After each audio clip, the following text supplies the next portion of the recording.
activity scoping project, and you'll hear from our city councilors, and also our state representatives are here. So it's such a great opportunity to be able to ask questions and get them answered. I also really want to thank Ben and April for helping to support this dinner with all of the mics and the room setup and everything supplied here, as well as the NPA. The NPA does help to support us financially. But even so, we still have to put in our own money up front. This was a very expensive dinner. It cost us like $700 or $800 to put on. So if you can help us to pay for that, that would be wonderful. You know, just a few dollars really it helps to support us. The dessert is apples that were donated by lots of people in the community from the Old North End. So we have this wonderful apple crisp with a little bit of orange in it. It's fantastic. We have a gluten-free option. It's getting served up right now. And so thank you everybody for coming, and stay for the NPA and enjoy dessert. More coming up soon. Thank you.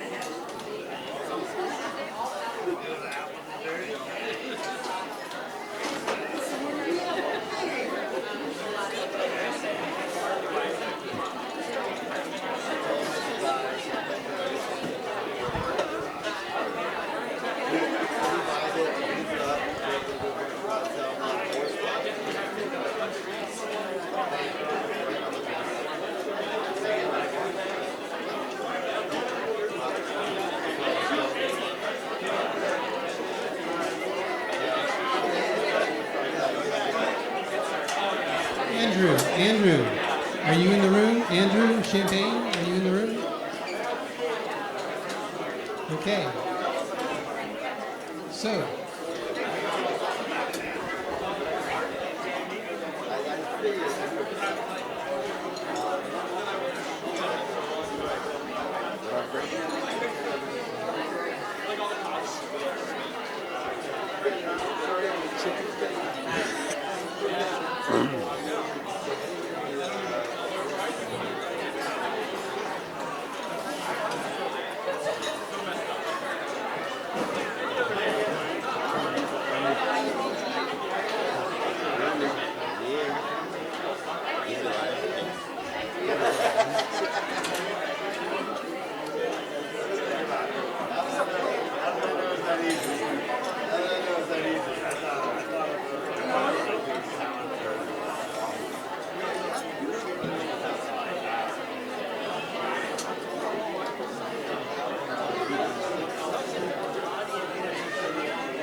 Everybody's sitting everywhere.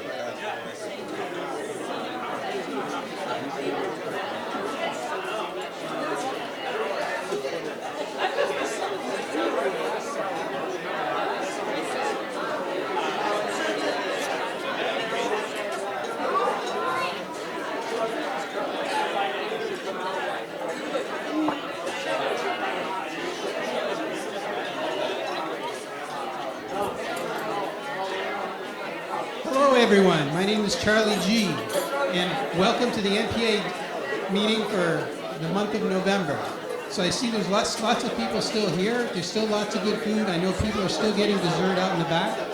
And so I'm glad to see there are so many people here tonight, because we do have a lot of important things to do tonight. Your attention, please.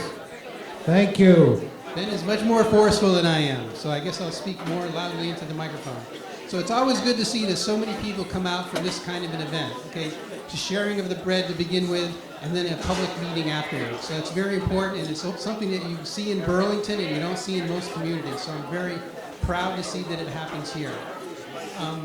So I don't have it on the agenda here, but I think the first thing I'll say is that we do have a door prize, and that you have to be here at the end of the meeting, which is about roughly 8 o'clock, 6:30, 7:30, at roughly 8 o'clock if you want to be here. So put your name in the bucket or whatever it is over there if you'd like to qualify for the door prize. From what I understand, the next thing we do is we do a public comment. Is that right? Okay, does anyone have anything with these microphones that are here that Ben and this nice young woman here? So if you could walk out into the audience with those microphones. Oh, okay. Coins, all of them. Take the stage. Hi, everyone. You hear me? We're here from the Winooski Ave study that we've been doing for a very long time. Some people came to the meeting yesterday. Tomorrow there's a meeting at Old Folks Home for public comment. And all week at the library is all the information. And this is your last chance to put any comments in before the proposal goes to City Council. So please put your 2 cents in. So last night we had a meeting here in this space. A lot of people came. I see a couple of faces, but a couple of faces I didn't see last night. So if you have any more comments, do it up. Go to one of these meetings, or if you can't make one of these opportunities, come talk with me or Alyssa. I'm Jacob. This is Alyssa. We're your representatives on this committee. And so just a quick rundown. We've talked about a whole bunch of alternatives, and now we've kind of picked a couple. We picked one to. Sorry. So if you want to learn more about it, or if you have any ideas, come talk to us. We'll go to one of these. All right, thanks.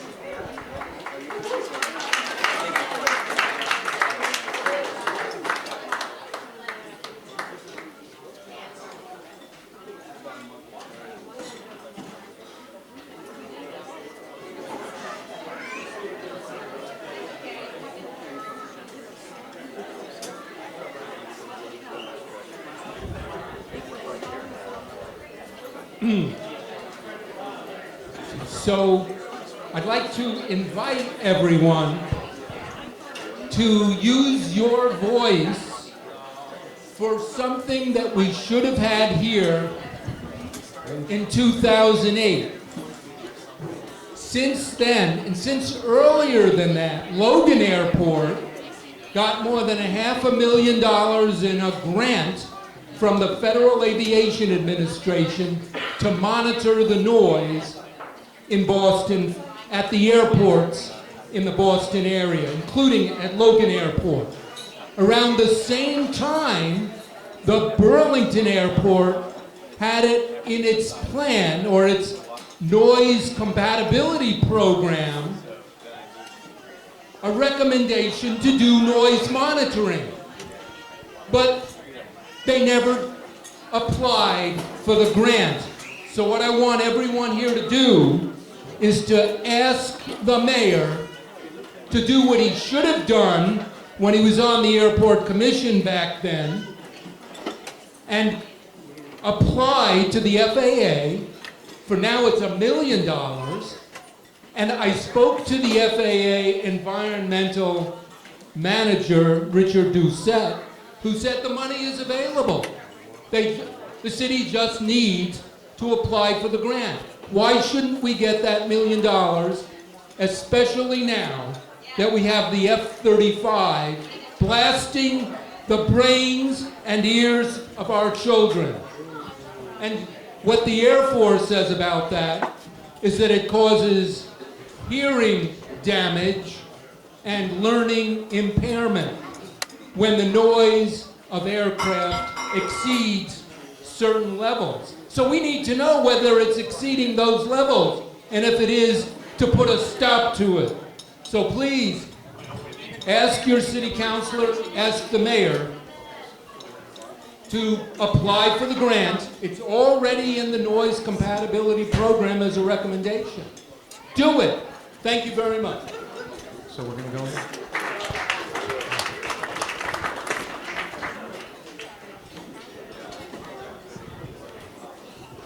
Okay, I'm Allie, but for the moment, pretend I'm Megan Humphrey. You know who Megan is?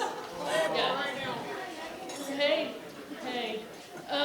You might have seen my Facebook posts about the Old North End, or pictures here in the community center. So I have 2 announcements. Number 1, coming up on November 30th and December 1st is the 30th annual Women's Craft Arts Festival at City Hall. So all 3 floors will be full of craft makers, etc., etc. It's really great. If you're shopping for somebody, it's a great place to go. If you want to appreciate producers in the area. It's excellent. Number 2, coming up on November 25th, some people call it Christmas, is the 15th annual Hands Holiday dinner.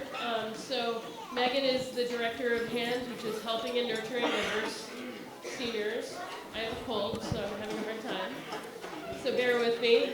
So they feed something like 400, 600 people in Chittenden County, seniors. So that's people 50 and older. It's hard to believe 50 is senior, but so if you know of anybody that's 50 years or older that wants a free meal and a big bag of presents, useful presents, email Hands. Also, you can volunteer on that day. That's what I do every year on December 25th. And you can also donate if you can. So that's it. Now I'm Allie again.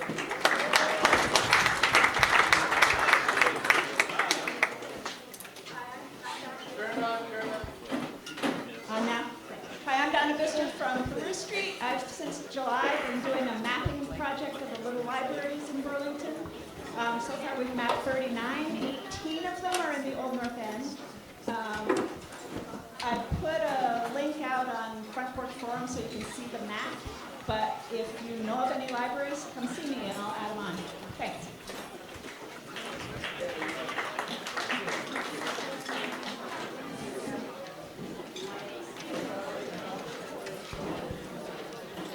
Hello. My name is Solveig Ogilvy. I'm one of the interveners in the Burlington Telecom case. I wanted to just give you an update that the Vermont Supreme Court heard oral argument in the case that we have brought regarding recovery of the $17 million in taxpayer funds toward investment in VT. That was heard on October 22nd. You can actually watch the recording of that courtesy of CCTV. You can go to cctv.org and search for October 22nd, 2019. It was a great argument. The justices asked great questions, and I suggest you all take a look at that. We're really happy about that, and we look forward to a positive outcome. And if you have any questions, I'm sitting right there. Thanks.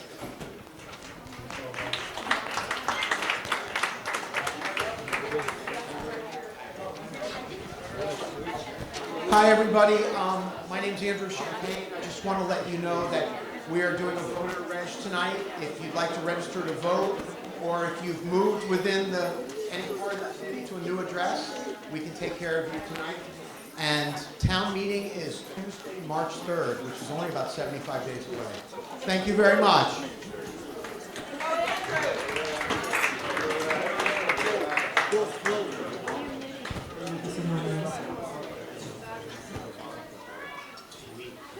Hi, my name is Miss Jackie Robertson. That's Robert's son. I have been accused of being a Mrs. Robinson and called one. Only those from a certain generation would know what that means. It's that channeling Anne Bancroft. Actually, I'm channeling Russell most of the time. God has told me that I'm going to be your new mayor. And I figured it's because it's a queen city. It's high time you had a queen running it. I just do not believe that in a city this size, we need to have a militarized police force with little short men running around with white machine guns. It's just against my core values. I don't look too glamorous this evening because I've been crying all day about the shaky state of our democracy. That's why I brought the American flag in here with me this evening. Of course, nobody salutes it anymore. But my mother and dad's generation are the reason why none of us here are speaking German or Russian or Japanese. So, just let that percolate a little bit because my tits are firm.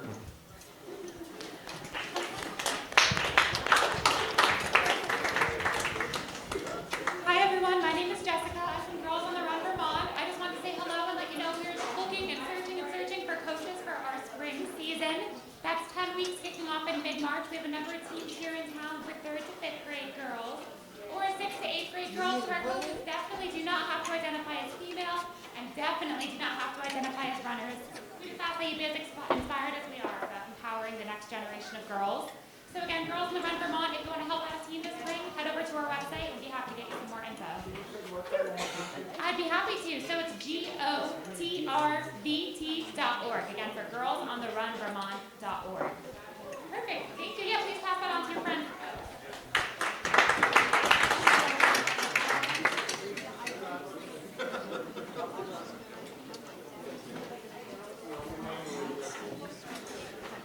Hello. My name is Tim. I live on Elmwood Avenue.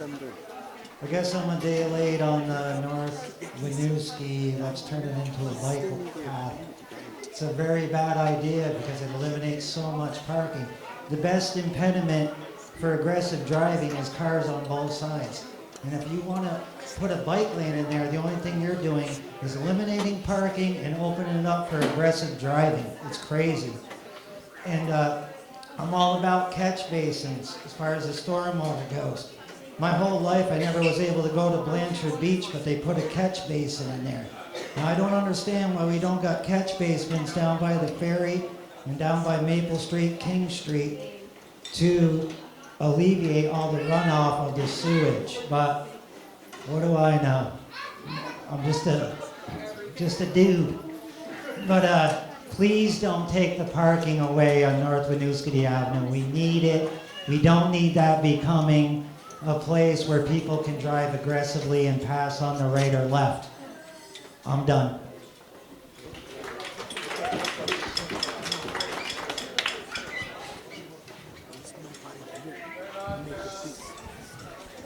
Hi everyone, my name is Gina. I'm a volunteer with No Mas Pali Migra of Burlington, Vermont. We are a group of concerned citizens working in with the endorsement of and in solidarity with migrant justice. And our current project that we are working on is to strengthen Burlington's fair and impartial policing policy. In 2016, a major victory was won for the migrant community in Vermont, and that was the implementation of a statewide fair and impartial policing policy. And unfortunately, in 2017, police departments watered down that policy, and now there's a need to strengthen that policy across Vermont.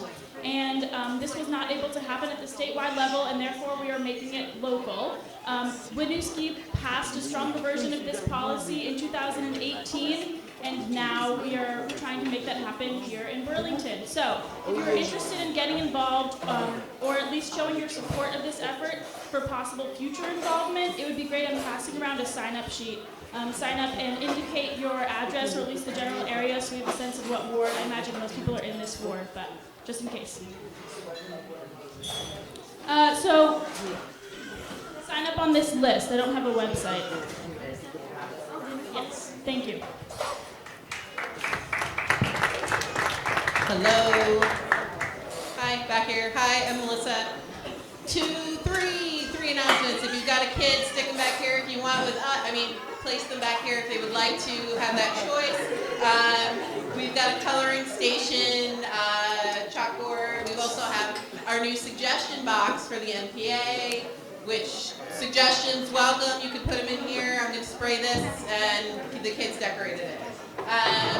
Two, I'm organizing a group of folks for Saturday morning at 10:30, 2 floors up to ALB, which is the Association of Africans Living in Vermont. We are organizing clothes. Folks, one thing I want to remind people and remind your friends who will remind their friends. If you're donating clothes to an organization, look at the clothes. Would you wear the clothes? Would your children wear the clothes? If not, don't donate them. Because Saturday we are going through all of these clothes that have been donated. So if anyone would like to join us, please, we're meeting at 10:30. Just see me. I will be back here at the children's table where I belong. Also, I'm in desperate need of plastic bins because there are some usable clothes. So if you have plastic bins, plastic totes, I need them to organize the clothes. Well, if they come with lids, but don't just bring me lids. So plastic totes with lids. I'm sitting back here, just talk to me, I'll be here for about an hour. And then one other, yes, hi. So I'm Melissa. I'm also a member of the Old North End Arts and Business Network. How many of you have heard of that? A handful of you. So we are an organization dedicated to bringing the arts and businesses of the Old North End together economically. And I'm sure someone else can talk about it much better, but I just wanted to introduce you. We have a new coordinator. Her name is Emma. Hi. Emma, can you just stand up? I'm not going to make you say anything because we don't want to scare her on our first visit to the Old North End Community Dinner. But Emma will be joining us, so you'll see her around, talk to her, introduce yourself. And for those of you who don't know about the One Arts and Business Network, you will find out soon because we've got lots of things coming up. We will. Thank you.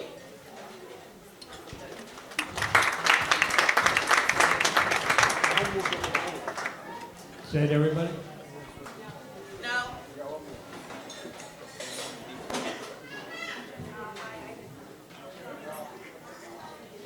Is this on? Sorry, I just wanted to comment about our Great Streets project. I think in theory it's a good idea, but I don't know that in a mostly rural state, you kind of got to remember without good transportation, which it has gotten better since I was a child, you know, but a lot of people still need cars to get around, and you're not going to get college students to completely stop using their cars altogether. And the more parking spaces we take away, the more it is a crunch for everybody that lives here.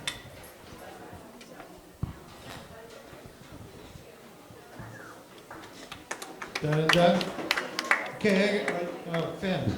No, actually, I just got the mic. I thought I'd tell everybody, we're having a party at Juntiques. It's our 18th party. You're all invited. It's free. It's going to go from sunset to sunrise on Saturday night to Sunday morning. There's like 5 bands playing. There's DJs all through the morning. Don't tell anybody else, but come on by and enjoy the celebration. Okay, cheers. This Saturday, the 16th into the 17th, it's a celebration. Enjoy. At Juntiques on North Winooski, and we'll make a new bike lane. All right, come on.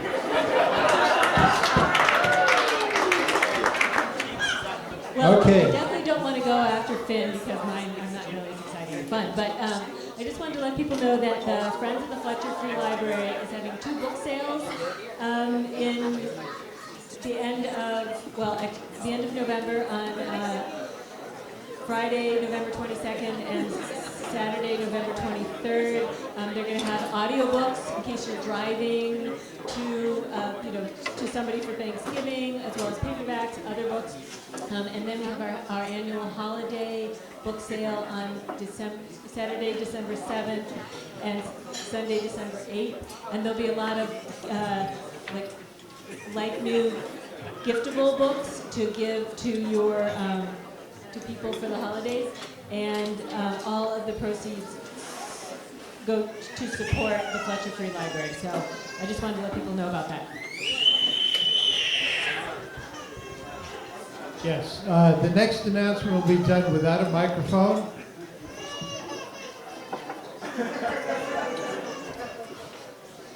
It just occurred to me that nobody has seen the door prize for tonight. It's right over there. It's got a little window in it. Okay, Ben Bergstein here. I'm wearing about 3 hats tonight. First one, update on the building. Jeannie Morrissey Construction has left the building, at least for the most part. They're doing a lot of fixing odds and ends, like hopefully one of these days they'll get the HVAC correctly so it's not, last night it was like 400 degrees in here and tonight it's a little chilly. They're working on it, But they've taken all of their connexes and trucks and equipment and fences and everything down from the outside. So it's sort of getting back to normal in here. I'm still looking for an artist to tell me how to get rid of the look of these submarine tubes here. I want them to visibly go away. So give me some ideas about that. We are looking into material to do some or all over the floor. We're working on it. We're working on it. So we hope you like the way the building is coming together. This is about the good time for the odds and ends to be asked for. If there's anything you don't see, ask for it, and we'll see what we can get. So that's about the building. Now I can wear the Vermont International hat. The Vermont International Festival, which always comes the week after the Women's Craft event, is coming up December 6, 7, 8 at the fairgrounds. And if you haven't been to it, this is event number 27 of these. We'd love to see you there. We'd love to see you there again this year. Saturday night of that event, Sabor 2.0, a blowout salsa event put on by Elke Diaz and Alejandro Torres. Going to be something else. So look online, VermontInternationalFestival.com, and I'm done. Oh, no, I'm not. About these microphones, I keep on forgetting this every time. I watch people struggle with them. You can either decide to turn it off if you're not planning to talk when you're not using it. If you are planning to talk when you're not using it, turn it off, but it means the next person has to turn it on. Turning it on is simply flipping the switch up. If you wave it around, we can't hear you. If you talk quietly, not on the mic, we can't hear you. If you scream into the mic, that doesn't help either. The folks with the camera are broadcasting this out to the rest of the community. We need these mics to be inclusive. Now I'm done.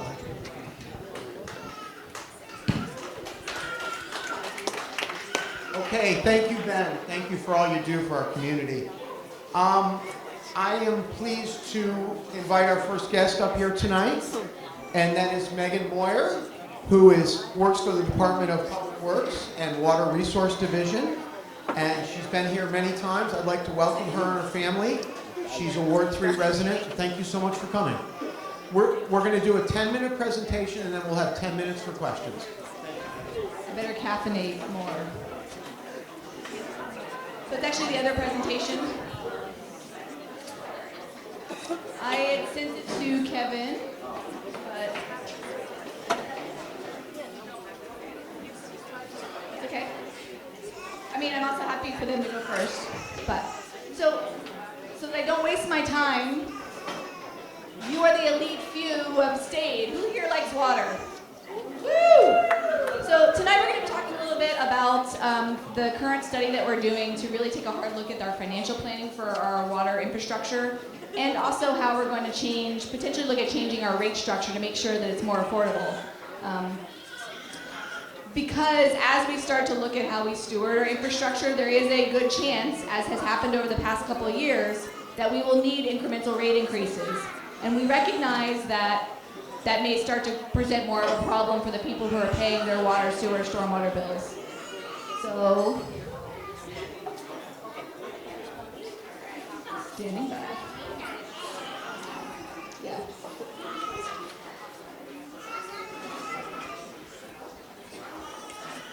We are so close. So, I'm just going to talk a little bit about our water operations, about what your money goes to when you pay the water, sewer, stormwater bill. Talk to you about why we're doing this rate study, our existing rates and charges. Nope. It should be one labeled NPA. Go to presentations. And then NPA. There we go. Sorry about that, guys. So if you just start the slide down. And just go ahead and go one or two more slides. This one. Okay, the biggest part of our message is we believe in the city of Burlington that everybody should have access to water, to clean water. Water is a human right. It's comprised of two things. We need to first make sure that all of our water infrastructure is working. We need to be able to make sure that the pipes and the treatment plants and the drinking water treatment plant are working to be able to provide that clean service. when we start looking at the cost of what that is, we are, as I said, concerned that it may bump up against affordability issues, and we don't want people having to choose between food or medicine and being able to pay their water bill. Next slide. So the water resources utilities, they are not paid for at all by your taxes. All of the money that's collected for the 3 enterprise funds is directly from your water, sewer, stormwater bill.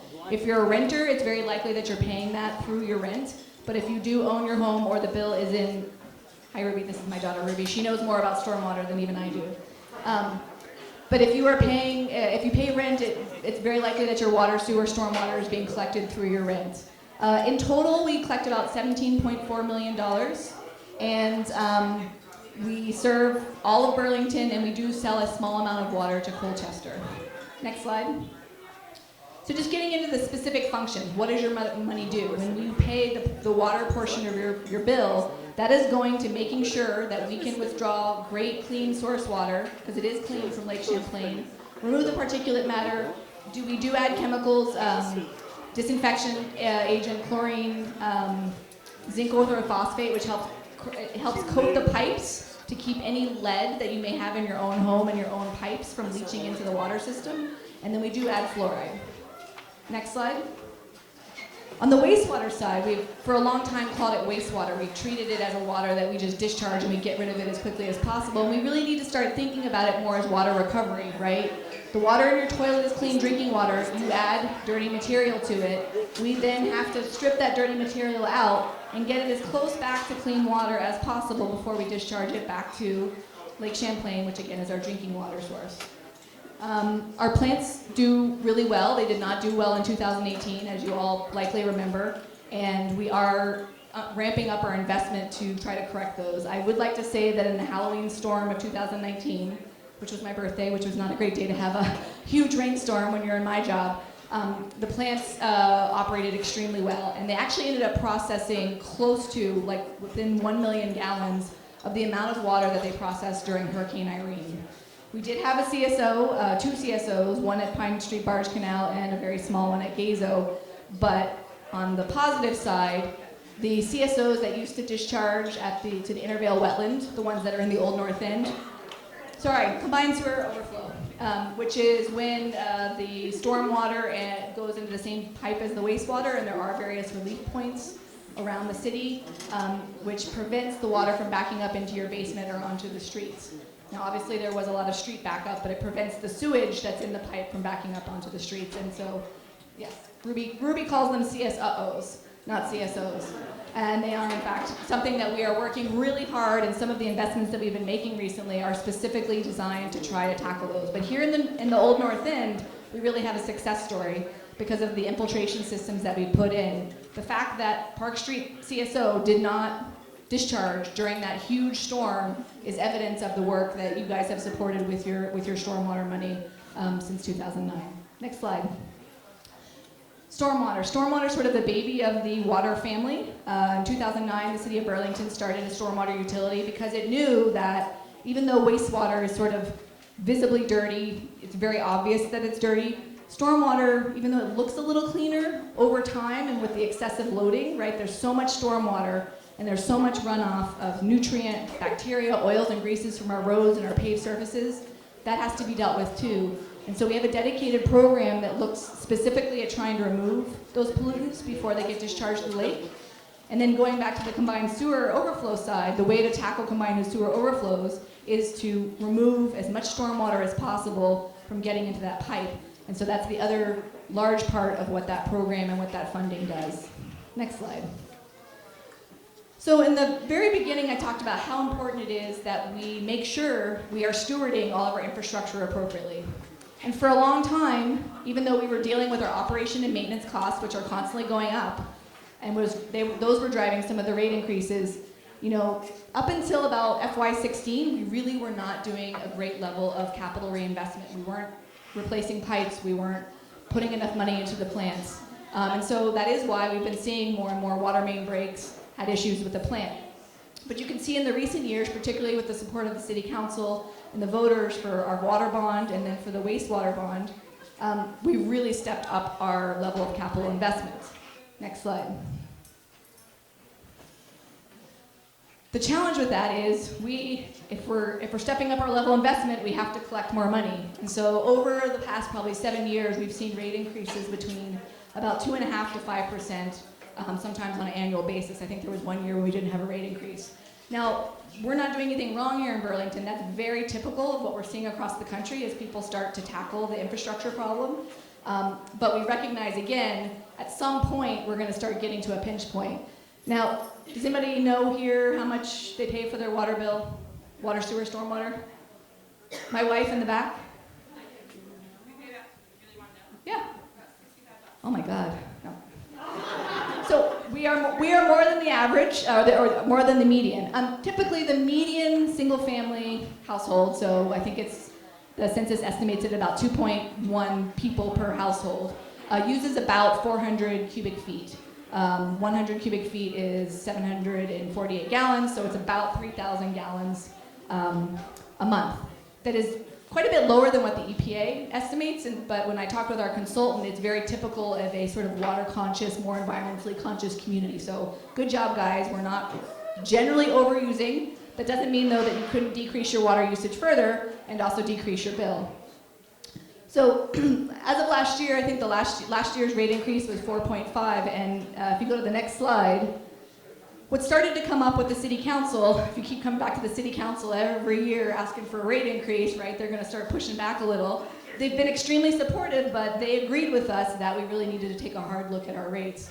And so through resolution, they required that we do this study, that we specifically look at alternative revenue sources, that we look at how we might be able to change our rate to a more progressively priced tiered structure that would kind of protect that essential access to that first block of water, not unlike your electric or potentially your gas bill.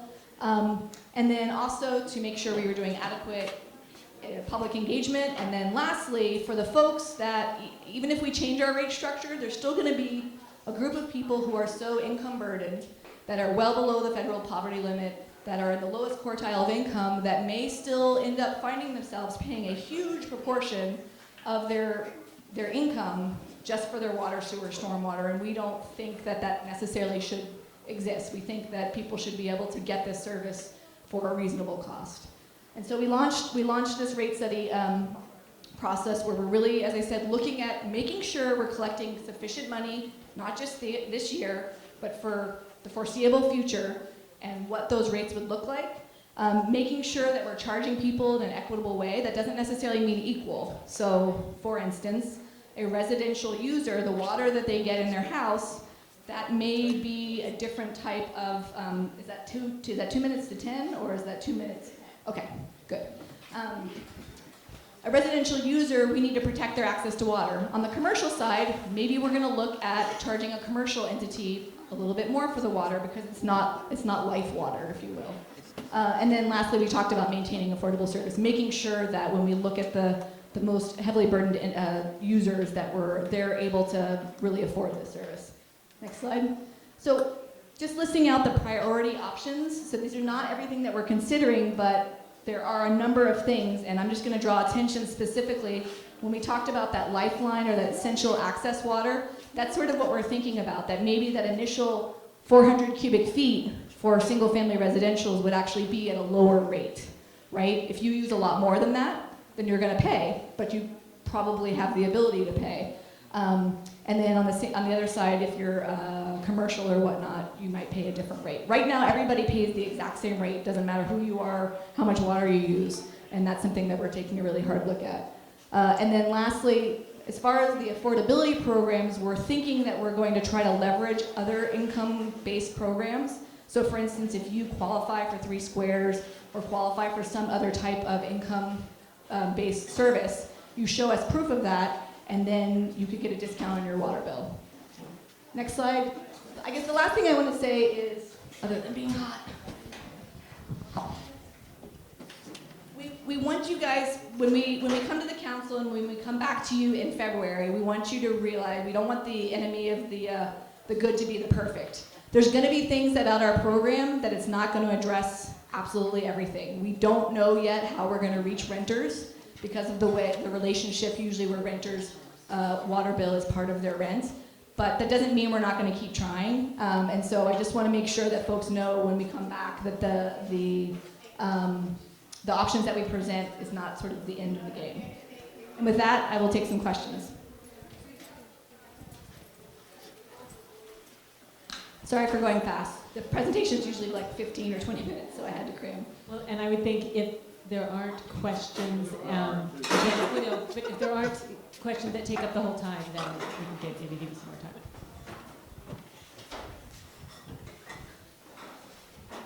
This isn't really about what your presentation was about, but it's just a question. Like, I was walking, I think it was Tuesday, back from Winooski, and I could smell the wastewater treatment plant, and I can also, I work downtown during the summer, and I can also smell it downtown. What is going to happen to address that smell? Because it can sometimes, especially in the summer, it can be really strong, and it's not pleasant. No, I agree. So what you're smelling likely is not the plant itself, unless you are in close proximity to the plant and you're on the bike path. You're probably smelling the catch basins because it's a combined sewer system. The storm drains, the square things that suck up the water, those go straight to a pipe, which under dry conditions is primarily carrying sewage.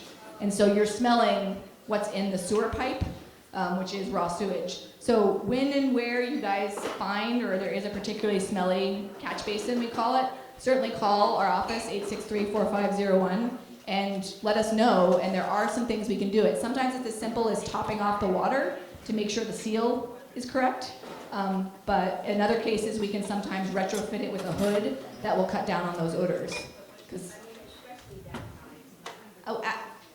Absolutely. There's some storm drains though, and then until we've actually replaced the whole storm drain and create more room, we can't put in that hood that prevents those odors. And short of digging up in,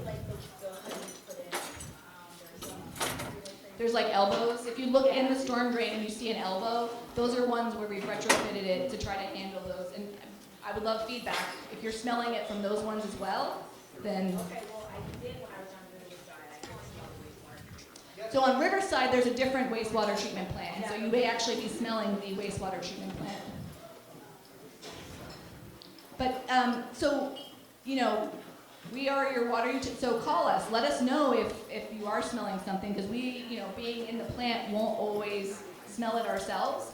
And so when and where we can do things, there are some things we can do. Covering all of the wastewater treatment plant, I think somebody's brought up several times about covering our clarifiers at our very large wastewater treatment plant. Those are the big circular tanks. It's not as easy as just putting a roof over it, because if you put a roof over it, the gases build up, the hydrogen sulfide, there's corrosivity. So we're looking at it, but when we're trying to weigh having a working treatment plant with potentially putting a cover on it, unfortunately the covers and the odor are going to be a lower priority. That does not mean that it's not on our list, because we want it to be as integrated as possible into the landscape. Does that answer your question?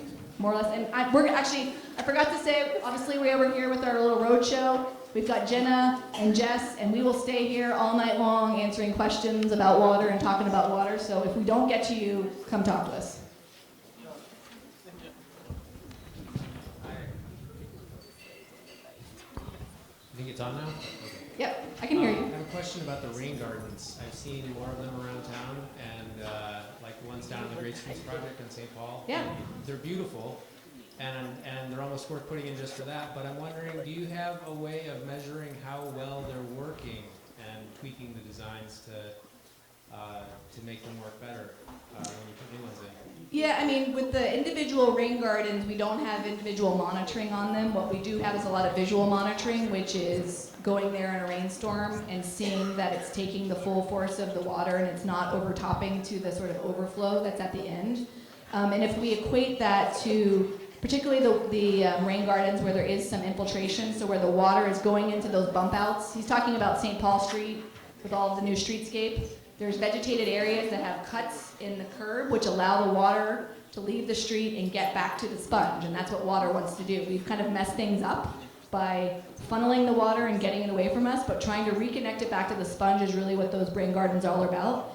And the ones that infiltrate water, that water is literally going back to where it wants to go, which is into groundwater, instead of going into the combined sewer system. So when I mentioned anecdotally that in the Halloween storm, that Park Street CSO did not go off. It means, in fact, that it is doing what it was designed to do, which is gulp up, 200 on the order of 250,000 gallons of stormwater that otherwise would have gone into the pipe and otherwise would have caused sewage to go out into the wetlands. So we do have that level of data. So I don't think I get to pick who. I know with the aspect of affordability and the rates that we're looking at potentially different options for residential and commercial, and I was wondering if you could speak, again to the commercial aspect, and I'm wondering in the context of breweries and some of the other sort of way that maybe other businesses. I know you mentioned was it the country club or luxury? Irrigation. So can you go back one slide if you can? So some of the other things, in addition to tweaking the rate, is looking at other revenue sources, and in particular on the commercial side. So almost all of these, except for the standalone fixed charge by the meter, would not impact. These would impact commercial folks. This is the only one that would impact a residential folks. So any of the sort of new fees and charges largely aren't going to impact existing residential customers. The one that you were mentioning, Perry, is taking a hard look at some of the industries that discharge to us and making sure we're charging them appropriately, because they're sending us higher strength waste. It has more organic matter, it may have other things in it, and they are using up more of the capacity of the plant from that standpoint. And so we need to be charging them a little extra for that wastewater service. Otherwise, residential folks are subsidizing it. On the commercial side, we don't yet know how much. Let me back up. If residential users are going to pay less, somebody will have to pay more unless we're so successful with these other new fees that we've made up the gap. We don't know what that differential is going to be, and that's going to be, I think, a large part of the conversation in February when we have the work session with you guys, is how much are we politically comfortable with pushing the commercial folks or the institution folks in order to do that. The other piece we talked about was the irrigation water. So irrigation water, there are people in the city who have separate meters for irrigation. You are putting potable water on dirt, and maybe that's not the necessary use of water, and we are going to be looking at whether or not we'd be charging people more for that irrigation water. One thing that's come up, though, I think at the public meeting is how will we treat the intervale? Is there a difference between golf course water or lawn water and water that is needed to grow our food? And I think the answer for me is yes, but we're going to be trying to figure that out as we move along. So the franchise fee we don't control. The franchise fee is something that is assessed to the utility by the general fund, and that money is a pass-through. So we collect it, but then we give it right back to the general fund. And I know our franchise fee agreement is up this year, and so we can probably get into that nuance. Yeah. Two more questions. Hi. So I appreciate the anecdotal story and what was mentioned about rain gardens. It is still painful to walk down the streets when there's a large storm, for example, this last 3-inch storm. And there's a program that was originally started by Blue BTV, yep. Right, through Lake Champlain International. Salix Solution runs it now. Folks aren't familiar with it. We've partnered with them last year. We partnered. Oh, great. Okay, because currently the situation, according to my understanding, is they're able to provide free watershed-friendly assessments to homes and residents. However, once the home owner and resident or business gets the assessment, they have to fork over the money themselves to put in the gutters, cisterns, rain gardens, and such. And I'm wondering if any of these fees will help support those people to implement those plans. So we did do a pilot program. I forget how much we had. Jenna, you remember how much we had available? So we had mini grants made available. So when somebody did a assessment and they needed a rain garden, we would cover the cost. That pilot did run out, but that is, I would say, it's not even on the shelf. It's still on our desk, and we would be trying to figure out how to leverage that program in the future as part of the stormwater program. So it's not happening this year, but it's not gone forever, I would say, because we do believe that even an individual residence, if they're holding onto their stormwater, that helps us cumulatively. If I can get 100 houses to hold onto their stormwater, that's equivalent to a parking lot not discharging their stormwater. And I often say in the Old North End, you guys are sitting on happy stormwater soil, 65 feet of sand. I challenge you to not let any stormwater come off of your property, because you have the capacity on your own property, if you can tweak things, to suck it up on your own property and not even discharge it to the right of way. Yep, one more question, and like I said, we're gonna be here for a while, so. Hi, what's your name again, madam? Megan. Megan, I'm Jack. Nice to meet you. I just find it unconscionable that I couldn't swim in the lake this summer because it was too gunky because we had so much rain, and yet we're drinking that water. What is being put in the water here? It's certainly not testosterone because the men don't bark at me here like they do in New York City.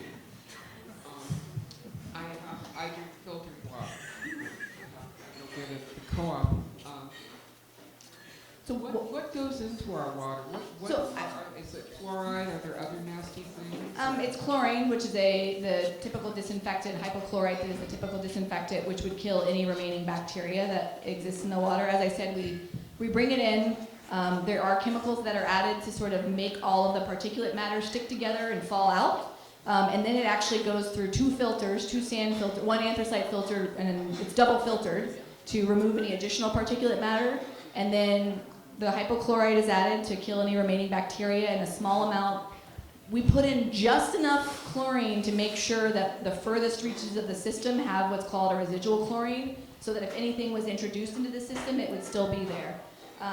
Not everybody likes the taste of chlorine, and so, I mean, I also have filtered water in my house, not because I don't think it's safe to drink, but it does taste better.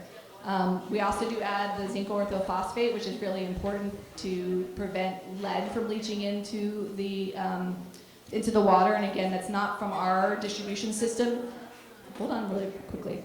Our distribution system does not have any lead lines. We're not in the situation of Flint where a service line or the distribution, the network of pipe has lead. But people in their own homes may have fixtures that still contain lead. And so zinc orthophosphate helps to coat that and prevent that lead from sloughing off. And then the last thing we do add is the fluoride, which it goes back and forth. I think it's at the discretion of the city council, and periodically the city council asks us to look at it. We don't really care. It's a pretty gnarly chemical when it's in its concentrated form, but there are studies from dentists, obviously, that say that there is a value to it, and so we have been adding it for, I actually don't know how long. I'll have to look into that. Well, it's so nice to have an egghead to explain these things for us. And we have a sassy broad for me. One more question. Let's see, what topic have we not covered?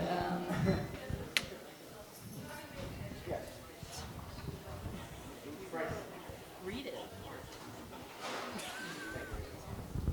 Hello.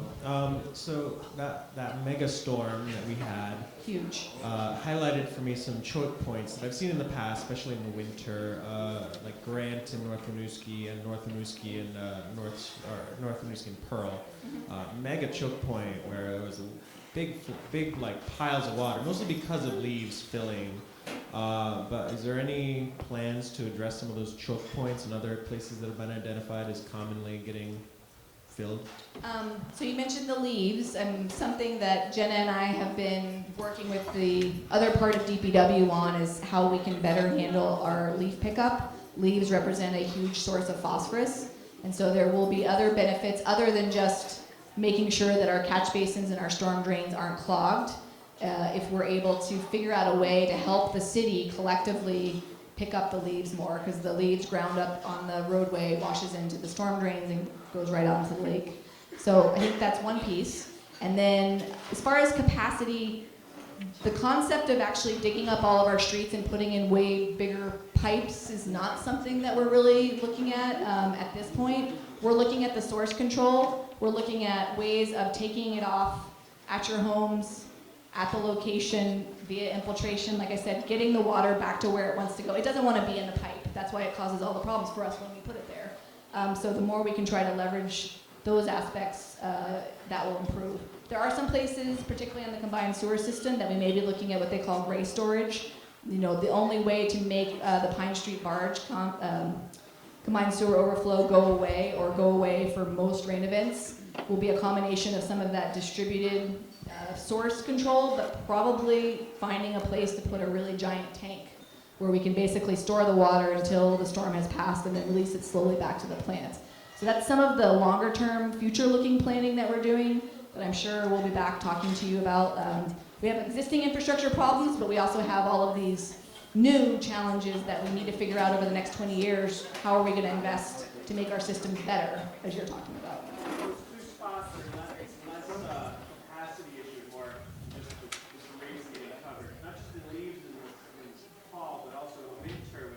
Yeah, so in some limited, we don't like to add more catch basins because it just provides another place for the water to get in, but we certainly have worked with DPW streets in certain places to increase or change the grate, to change the actual geometry of the grate, like put in a different type of grate or a gulper or whatever. It just can often have downstream consequences because if you suck in the water there, then it ends up popping up somewhere else. So it's always a little more nuanced.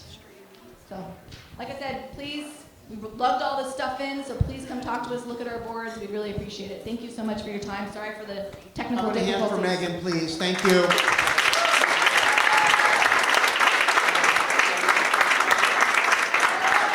I really appreciate you bringing your family here tonight. Thank you for all your good work for Burlington, Megan.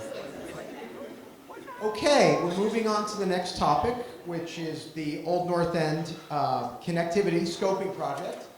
And we have two special guests with us tonight. We have Elizabeth Gorringer and Lucy Gibson. Welcome to the NPA.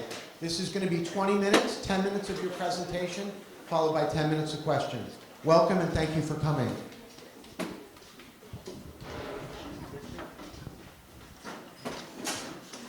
Thank you all for making time for us at the meeting. I'm Lucy Gibson. I'm with Tool Design Group.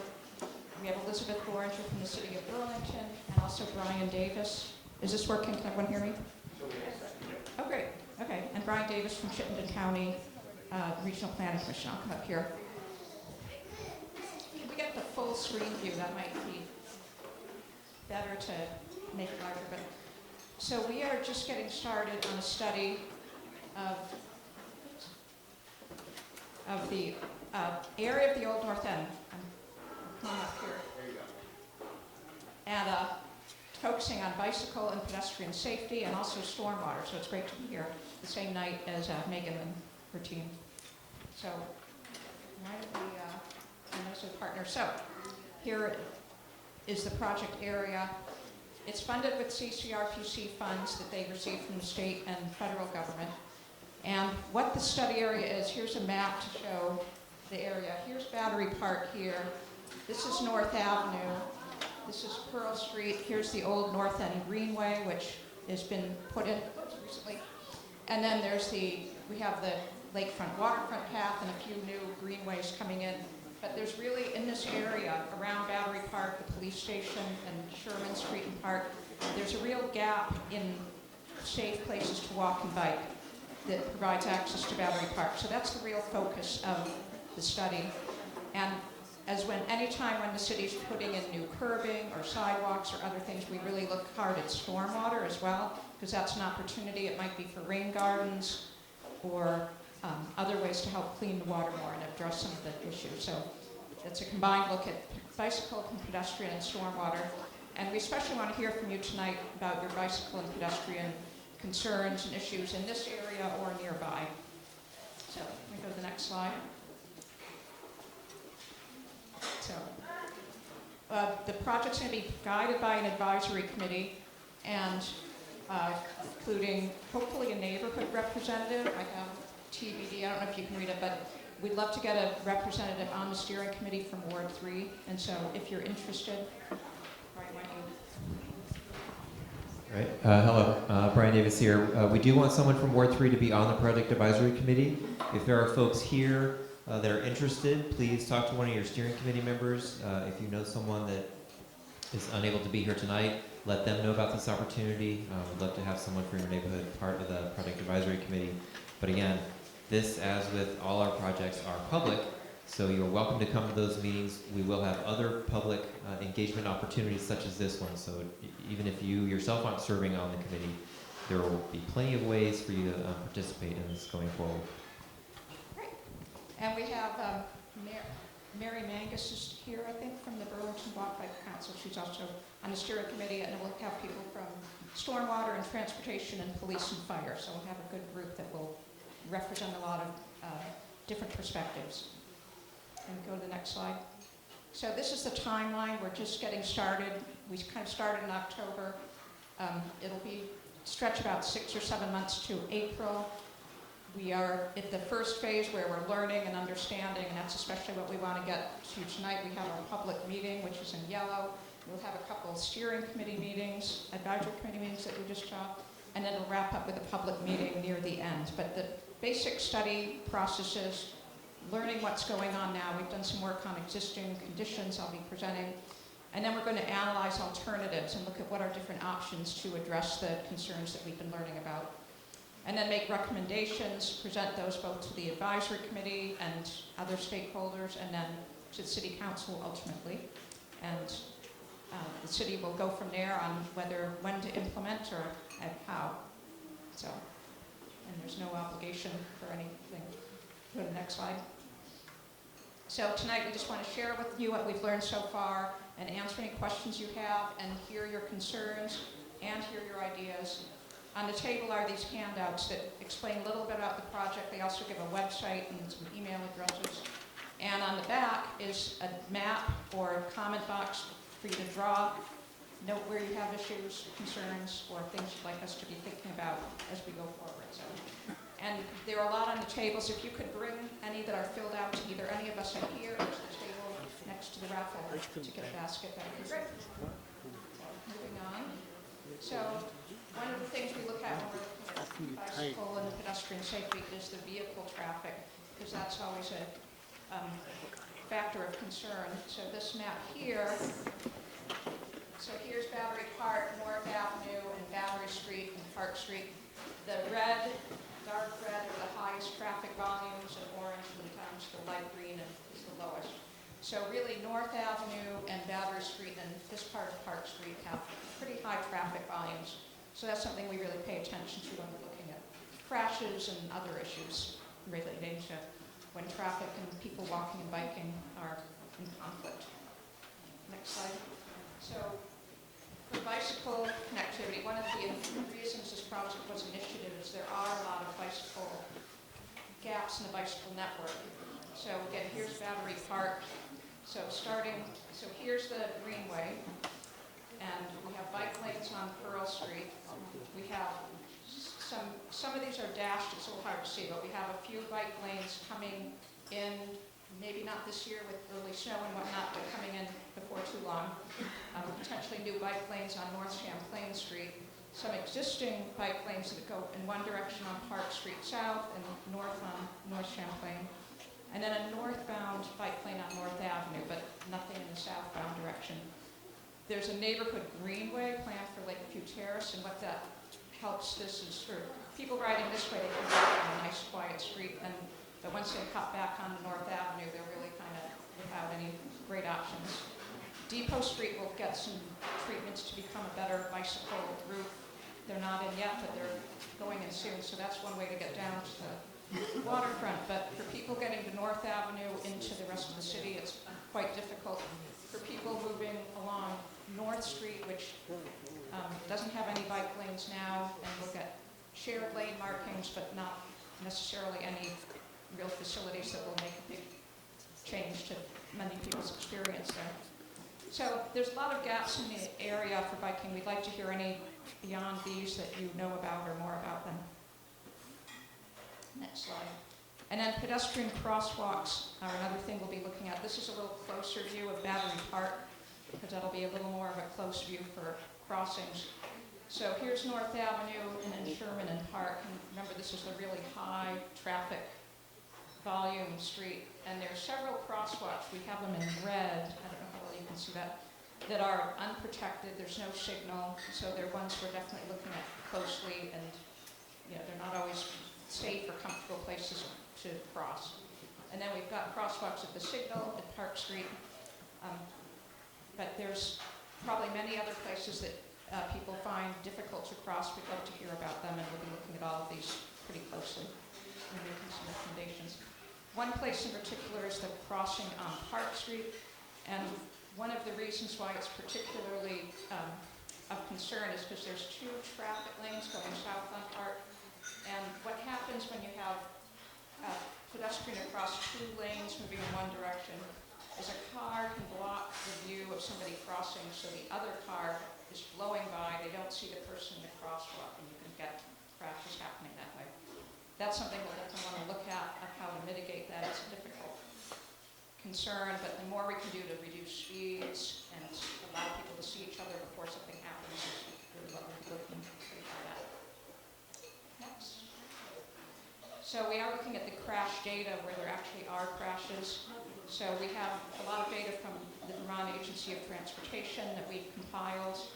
And if you go to the next slide, we also were able to get crash reports from the Burlington Police Department that gave us a little more detail on what was happening in each crash. And so, I know you can't really read this, but we've got a number of injury crashes in this area. And summary maybe is over here. There are 60 injury crashes in the area, and 16 of them involved a bicycle and 5 involved a pedestrian. And obviously the rest involved cars, either hitting an object or hitting a car. But that's interesting that there's a lot more crashes with bicycles and pedestrians, because overall a lot more people are walking than biking. So it means that bicyclists are particularly at a high risk of crash. And the other thing we'll be looking at is how to make Battery Park easier to walk to and bike to. Some of the paths are very narrow and you can only walk single file, for example. There's curbs and other issues that make it difficult to ride a bike in there, and potential opportunities to really address some of that. Next. And then what we've seen a lot, and I actually saw a lot in the crash data, is a lot of people riding bikes actually ride on the sidewalks. And that was a factor in a number of the bicycle crashes, and using crosswalks. And what that is an indication to us is that the streets don't feel safe, so people are riding as a pedestrian, which is totally understandable, but it puts them at risk of other types of crashes, especially at driveways and places where people don't expect someone moving at the speed of a bicycle. And then we are looking at stormwater, both in terms of where are there places we can bring in some green stormwater infrastructure and rain gardens, and other places, for example, where there's a drainage right at a crosswalk is not ideal. We'll be looking at probably making some recommendations on those things, or places where standing water or runoff or gravel are in the way and making it difficult for people to get through. So that's it. If you have questions, this is our time. I think we have 10 minutes or so. And there's microphones moving around. Why don't you guys come on up, please? Hi there. My name's Ethan. I live on Lake Street, and my wife and I both commute by bicycle a lot. We both find that Battery Street is like a highway. It feels like it doesn't need to be a 4-lane highway, but it is. And I think that when drivers are on that stretch of Battery Street, they feel like they can go really fast because it's 4 lanes. And it would be great to have people slow down. So I definitely agree with that. I saw you had a picture up there of the Old North End Wiggle, which is a really cool project, but to get to it, you have to either bike on Park Street or like through Battery Park or the wrong way on Sherman Street. It's very confusing to figure out how to get there, and how to get onto that wiggle. So those are my 2 And comments. that's really what this project and another bike network, you build them one piece at a time, and there's kind of another gap that you create, but that's definitely. And the comment about having 2 lanes of travel in one direction generally leads people to pass and think that they can go faster, so they should. And it definitely has safety implications, because the slower the speeds are, the more chance there are to avoid crashes. It felt like removing the 2 right turn lanes from Battery onto Park when you're going north on Battery. That helped immensely, just with confusion. Right. And that intersection is really tricky when you're on a bike or walking. It takes a long time for the light to turn, and it's a really quick crossing at Battery and Pearl.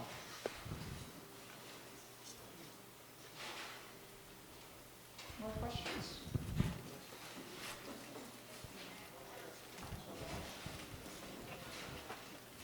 I just wanted to know, is there anybody on the steering committee that doesn't have a car that everywhere they go, they either bike or walk?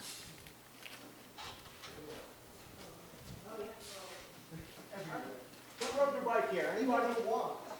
Walk or ride my bike? All right. I was just curious.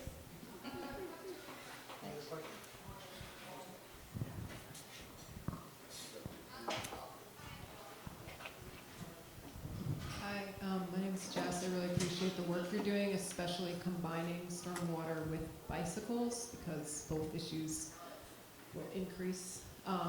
And I'm wondering also if you're looking at all the nodes of the town and the neighborhood that go to South Burlington and Winooski and Colchester, because those are difficult spots both for water and also bicycling through those intersections. Is this on? We're not looking, this project, the scoping study is really focused in the southwest section of the Old North End. So that's kind of the limits of this project.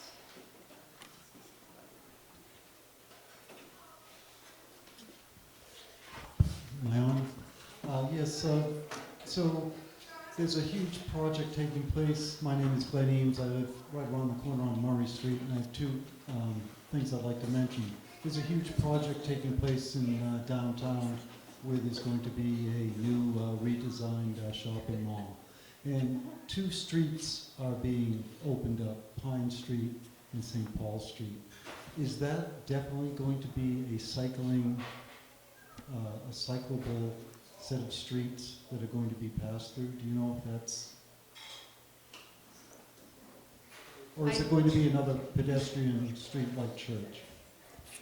I don't think that's, yeah, I don't have the designs for those. Okay, it's my understanding that it was going to be opened up for cycling traffic and be a pedestrian street. The other, to piggyback on that, the north end of St. Paul Street has been changed into a bus terminal now, and that's prevented a lot of pass-through cycle traffic. So you have Battery Street or North Winooski Ave to make that north-south connection. I'm wondering if that's going to be looked at as part of the continuation of St. Paul, heading north-south. We also have Nicole Loesch here, Senior Transportation Planner. I don't know if you want to speak to any of those other questions about other locations in the city. Sorry, I didn't catch the last question that you had, but in terms of the new Pine and St. Paul streets, they won't have dedicated bike lanes, but they will be open to biking on the road. They'll either be shared streets or more of a, either be shared biking on the road or more of a shared street concept where movements are much slower and everybody kind of mingles. Yeah, that seems to make sense. One other piece of that was the northern portion of St. Paul, which is now the bus depot. Will we be allowed to pass through and make the connection from Pearl Street? I don't think there will be any changes to that section in the near future. The agreement with GMT to lease that space was pretty specific in kind of giving them control over that space while they have it as a transit center. So probably the best route to potentially open that up would be trying to work with GMT directly. I did speak to them when they were going through that project, and that was never addressed. So, you know, being a resident of the North End, it's very difficult to make that pass through. One other piece that I would just bring up is Elmwood Avenue.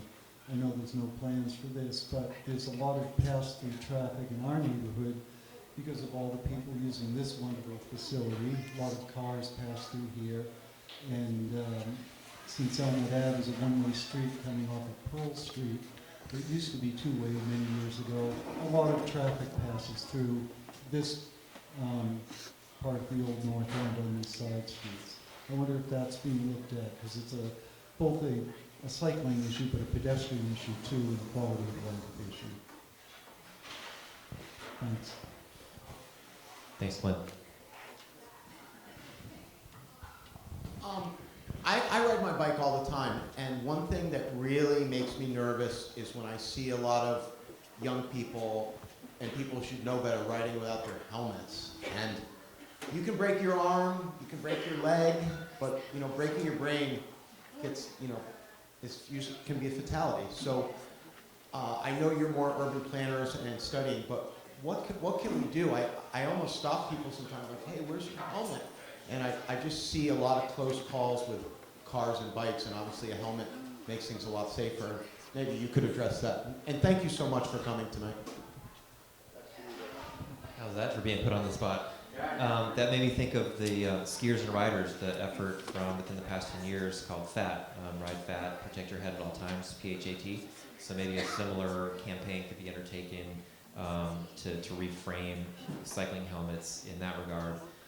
There are also other companies working on different helmet designs that are foldable or packable, other ways, easier to carry around.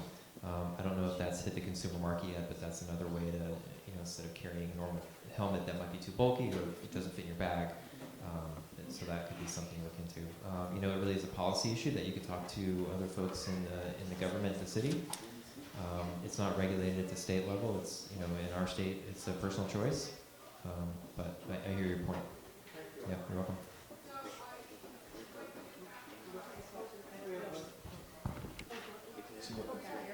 Real quick. So to bring it back to the matter at hand, could you give a general idea of like what the commitment looks like what being part of this committee, this advisory committee would look like for anyone who would want to volunteer? And also you had mentioned Ward 3 for a participant, but is it also Ward 2? Do you want one from each ward or just Ward 3? Do you want to take this one? I think we're looking at Ward 3 since that's where the project is focused primarily. And the first part of your question is the commitment. Can you restate your question? Yeah. So like, what would that look like? Is it like an hour or two, once a month, once a week? Yeah. So I think we have 3 PAC advisory committee meetings scheduled throughout the course of the project, and the project is set to run until the spring 2020. So kind of spaced out between now and then. The first one will be coming up pretty quickly, either later this month or beginning of December. And you'd be looking at, reviewing documents, maybe like half an hour of prep work before a meeting, and then a meeting might be an hour to 2 hours. So, I don't know, that kind of covers it, so not anything too crazy. Yeah, cool, sounds good. That was actually one of my questions. we talked about that on the steering committee. So, but I do have another question maybe for Nicole that came up. So if, following up on Glenn's question about that boundary sort of, or not being able to go north on, or south because of the bus terminal on St. Paul, do you have a recommendation at that point? Is going over to Battery better, or going over to North Winooski better? Like, what is there a recommendation of, or is there a place where people can find out the safest ways to travel? So one section that's probably often overlooked is Pine Street actually continues just 1 block to the west. So choosing your other option could partially depend on where you're trying to go and where you're coming from. But Pine Street is a very easy alternative. We are planning to add some additional shared lane markings and just help with wayfinding so people riding a bike know that that's a reasonable option. It's very low traffic, and it'll be a much easier connection once the new block of Pine Street is open. So that's usually my preferred option if I can't ride on the transit center. And then, yeah, Winooski Ave is the next option to the east, which if you're comfortable riding on road is the best option, again, depending on where you're trying to go and where you're coming from. And I know that we are in the midst of trying to improve Winooski Ave itself. So right now it is a bit of an uncomfortable route, but hopefully we'll see some improvements there in the future too. There's time for about 2 more questions.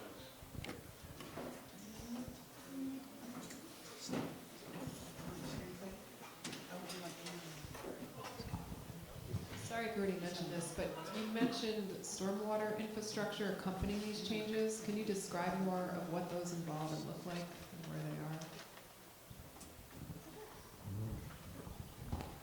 are? Well, we really don't know that yet, and what we'll want to do is look at what are the other kinds of changes to the curbs and the green belts that we might be making for the biking and walking. and then incorporate, probably rain gardens would be a very typical type of treatment that we'd like to introduce where we can. And they can work well with crosswalks because they can help narrow the street, slow down traffic, and provide a safe and sort of identifiable place to cross. So that would be one guess. And then Battery Park has some potential things that might be more in the park and not necessarily on the street. And we're working with the Parks Department as well, who's on our steering committee. Okay, we have time for one more question.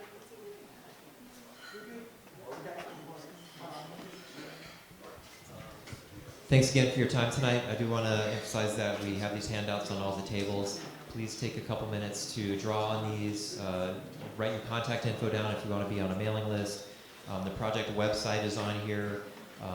My contact info is on there. We do have a big map in the back if you want to prefer to draw on that. We're also working on a survey, a short survey that we'll post online and spread the word through the NPAs just to get some feedback from you in a different way. Again, consider serving on the Project Advisory Committee, not a huge time commitment, but we do appreciate the insight from the locals. And we'll be back again soon to share more ideas, so I appreciate it. At the risk of getting in serious trouble here, I'd like to know if people are interested in waiving the rules and taking nominations for people to serve as a Ward 3 representative to this committee. Is there anyone opposed to waiving the rules of warning that decision and making that decision right now, as I get leers from the other steering committee members? Okay, so I'd like to nominate Ethan Waldman, who's right here. He's a musician. He lives in Ward 3 on Lake Street, right? Lake Street's in Ward 3. Okay, and he'd like to serve on this committee as a representative for Ward 3. Does anyone have any objections to that? Okay, we're kind of waiving the rules here. Okay. Okay, so we'll take a vote on that. Is there any further discussion before? Okay, so I'm nominating him. I need a second. Okay. So only Ward 3 should vote. If we want to suspend some more rules for Ward 2, we can do that. But right now, I'm just trying to get one person on. Ward 3 residents only. So, all in favor of Ethan Waldman serving as a representative to this study committee, please say aye. Aye. Okay, are there any opposed? Okay, so Ethan Waldman is our new representative to this committee. Okay. Welcome aboard. Does anybody want to nominate anyone from Ward 2 to do the same thing? Ward 2. You got 10 seconds to nominate someone. Okay, I'm just going to let it go. Thank you, Charlie. Thanks, Ethan. Thank you very much. I just want to thank all our panelists tonight for coming. Thank you. That was an excellent presentation. Please come to dinner again sometime soon. Okay, we now have our city councilors here, Harry Freeman and Max Tracy. Do you want to start?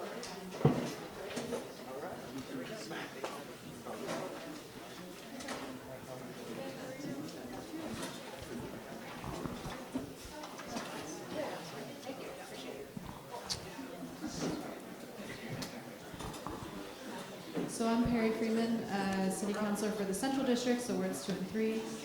And I missed last meeting, so I'm happy to be here this week. Max Tracy, Ward 2 City Councilor, so the half of the Old North End on that side of Elmwood Street. And I'm imagining you all got an update about the climate emergency resolution at the October meeting. That was something that I worked on in September at the September 23rd City Council meeting. It was pretty important to me that as a city we really contextualize what's going on with climate and the climate crisis, that it is in fact a crisis, and that we're in a moment of emergency around that. I'm curious, I'd like to sort of continue to bring that to this space and maybe do some breakout discussions about what people think we should do to really address that. There's, I think, a lot of, at this point, understanding that we do have an issue, but not, maybe still a little bit of negotiating on what that means in terms of action, because it is a big change. It's a system change that we really need. So I'm really curious to get feedback about that. I was really glad that it passed through the council with 11 votes, but I'm really interested to see what that means in terms of sort of putting our action into words at this point. Other than that, I pretty much wanted to talk about BT. We got an update about the Amtrak situation down at the waterfront, and that was the main things that I had. I don't know if you want to speak. Yeah. Do you want to talk about BT for a minute or Amtrak? Yeah, so I can talk about both of those things. So, thank you. The city council voted to sell Burlington Telecom to an entity that is now known as Champlain Broadband. That sale closed in March, and we have until this March to decide what to do with the sale proceeds, some of which will need to go to pay for certain aspects of the deal, certain other elements, like for instance covering the employees' retirement funds and pension funds that were, because they were city employees, to make them whole. There's an element that needs to go to really keep the promise that we made to those workers. But there's still a significant amount of money that is left over in the order of many millions of dollars. And what we discussed at our last city council meeting was what we should do with that money. There is the option that was negotiated in the lease purchase agreement, which was basically the agreement through which the sale was executed, the terms around it, that we can essentially purchase a seat on the board of this new entity as the city. That person will then become a voting member of that board. And with that board seat also comes a stake in the company. We're still trying to figure out what that actually means in terms of potential for revenue and benefit for the city in the future. Does that mean that we could get money back in the future? Specifically, the $17 billion that was lost, can we get that back through this eventually, or is that not realistic with this investment? What basically is the potential, for instance, for growth of this entity? What other competition exists in the marketplace? All of those things are actively being considered by the council in terms of whether to reinvest. We, again, have until March to make that decision, so it's a pretty significant one. And we can also decide not to go forward and not to purchase a board seat, at which point we would have to determine what we wanted to do with that money. So that's something that I think is a conversation that certainly needs much more public engagement and public thoughts around that. So it's a little over 6 million from the sale, and then it's 2 something to reinvest that's one of the base or the minimum amount that we would have to, right? And that gives us a seat on the board. Yes. A lot of details. And my preference with that is as of right now, I don't think we should reinvest in. I'm curious to hear what other people's input is. I've heard a mixed amount of sort of thoughts on that, and so I would love to leave time to hear what people's thoughts are. I don't think it's a good idea. And then in terms of the money that we do have, I'd love to see, definitely a lot of public input around it. It's a lot of money. I know the idea of participatory budgeting would be great for some of those funds if we could actually find a way to do that. They do it in other places, and I think it would be a really cool project to sort of democratize that money, but not sure where the council or the administration is on any of that.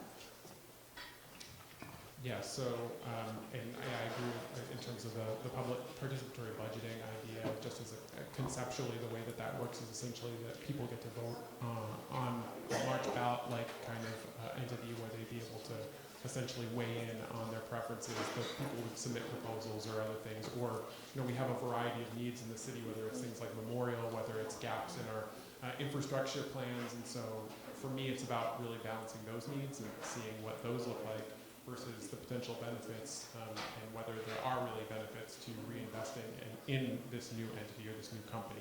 And right now I'm pretty skeptical of that, to be perfectly honest, but again, if people have have arguments or reasons why they think it's a great idea, I'm certainly open to hearing those. But right now, I'm feeling like it feels like further speculative behavior on the part of the city to reinvest in this. But that's just sort of what I'm seeing from my perspective on this, because tech is something that changes so rapidly and dramatically that we don't know what's going to come down the line, and so and we have these real needs identified, needs that otherwise will have to be paid for by already strained taxpayers in a city that's already has a lot of debt. So that's sort of my quick and honest take on that issue. Should we maybe stop and take some questions? Do people want to ask questions or make comments? All right. Okay. Should I? All right. Do you want me to talk? So I also serve on the special committee to review policing practices, which started up in August. We meet about twice a month. There's 15 members, well, actually now there's 14 because someone had to step down. That's made up of community members, members of the administration, of the police department, of city councilors. And the mandate for it is quite large in scope, from anything from use of force to citizen oversight to training and recruitment, which has been really kind of exciting and has allowed us to think about a lot of different aspects that go into how the Burlington Police Department operates.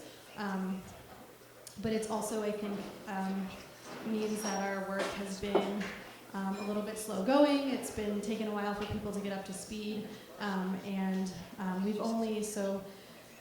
We had a few presentations by the department on various aspects like their training, their recruitment methods, their use of force policy, and then we had a work session most recently to discuss some aspects of recommendations that the committee might have for that, but nothing was set in stone. It was really just a discussion. And it sort of vacillates, as you can imagine, between members of the committee who'd like to see us, like for example, there was one recommendation that we use that instead of allocating funds for more officers, we use those funds and allocate it towards regional programs like the Howard Center Street Outreach and other social support services to really address root causes of crime. And you can imagine that there's some quite differing views around something like that and a proposal like that. So it will be interesting to see where the consensus comes to from the committee. And there was one other thing. The consultant. So the committee was given $50,000 to choose whether to hire a consultant, and so we did have a conversation about that. There was a recommendation that we use the money to consult with someone to create a community survey to engage with the community members in Burlington about how they feel about our policing, sort of a satisfaction survey. So that was one proposal. And then I believe there was another recommendation which was for the policing project, which is out of NYU, to see if they, it's a huge project. You can read a bunch about it. And then I also suggested Campaign Zero, which is sort of it's a bunch of different sort of think tanks and organizations that work on policing practices and policing reform, and it would be hard for me to characterize it exactly, but it will be interesting to see whether the committee chooses to hire a consultant and then who that consultant ends up being. And I think a lot of that comes out in the RFP, the request for the proposal, in terms of what we actually get and what we're actually asking for in that consultant. My concern with getting a consultant up front was that it doesn't mean that it's apolitical, that those consultants can be politicized, and I really was curious to hear what members of our actual community, like just on the ground, feel about our policing practices, and to use that lived experience to make changes. But I'm also open to it if the committee feels that's the best way forward. So that was another thing we discussed. Okay, so another issue that's coming up and that will be addressed at the Transportation and Energy Utilities Committee on Tuesday the 19th at 6 at the community room in the police station is an issue regarding Amtrak and the arrival of Amtrak in the city of Burlington. The city has been working for years to bring Amtrak to the city of Burlington, and right on the cusp of bringing Amtrak to the city of Burlington. They've conducted a study essentially as to where to store the train overnight. They looked at a number of different sites, basically the northern waterfront, the south end, the rail yard, and then immediately adjacent to the train station itself on the waterfront. And they looked at a variety of different factors when considering those in terms of environmental impacts, impacts on neighborhoods, capacity issues, and basically what came back out of the study was a proposal, or the preferred place to put it out of the study, and the scoring metric that they developed as part of that was at the Union Station, or the train station downtown, to overnight the train there. You'd have to there was a number of different reasons for that. One of the things that a lot of people are saying is, why not put it in the rail yard? I think that's a very valid point. The rail yard has basically said that they don't have space. I think we need to kind of push back a little bit on that notion and understand really how they use the rail yard. But there are questions around that, because basically there are not a lot of services available. There are not services in place, meaning like sewer, water, those kinds of things. So they'll have to bring a truck down there to service the train before they, if it overnights in that location. So at Union Station, it would sit there overnight essentially. And there's not services there, so they'd have to bring like a sewage truck there, they'd have to bring water and those kinds of things, basically back it down the bike path, or bring it down the bike path and service the train that way. So there are some significant hurdles or concerns around that. Another thing that has been proposed was sort of bringing it up to Essex or bringing it up to St. Albans. The question with that is with regards to the track and the condition of the track. They need it's basically $1 million a mile to bring the track up to conditions where they can basically bring it to there. So there's a lot of complications. At the same time that they're considering where to store the train, there's sort of a separate issue that's going on, but that is in some ways linked, which is that the rail yard or the railroad, Vermont Rail, wants to put in a second track on the waterfront.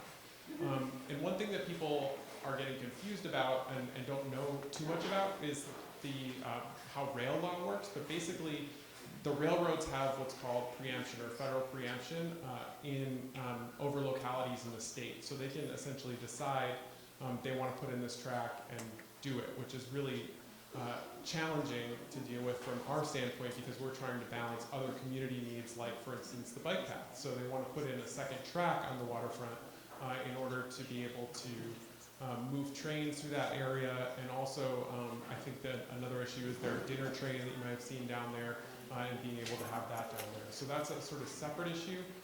But another issue that's going on at the same time that creates complications for that section of the bike path between Main Street and King Street there, that sort of runs alongside Union Station and locomotion in that section. So there's a complication there that also needs to be figured out with regards to this, and so that's what we're going to be hearing from V-Trans about on Tuesday the 19th, so next Tuesday at the police station at 6. So if you're interested in hearing more about this issue, that would be a good time to do that. Max, thank you. Your 10 minutes is up. We have 10 minutes for questions, but, oh, I'm sorry, we only have 5 minutes for questions. But by what we've talked about the train, I think perhaps maybe we should, for the next meeting or the next couple meetings, maybe try to put that on the agenda and have more time to talk about that. It's obviously a pretty important issue. So we do have time for some questions, and I'd like to thank Perry and Max very much. Okay, I see a hand over here. Okay.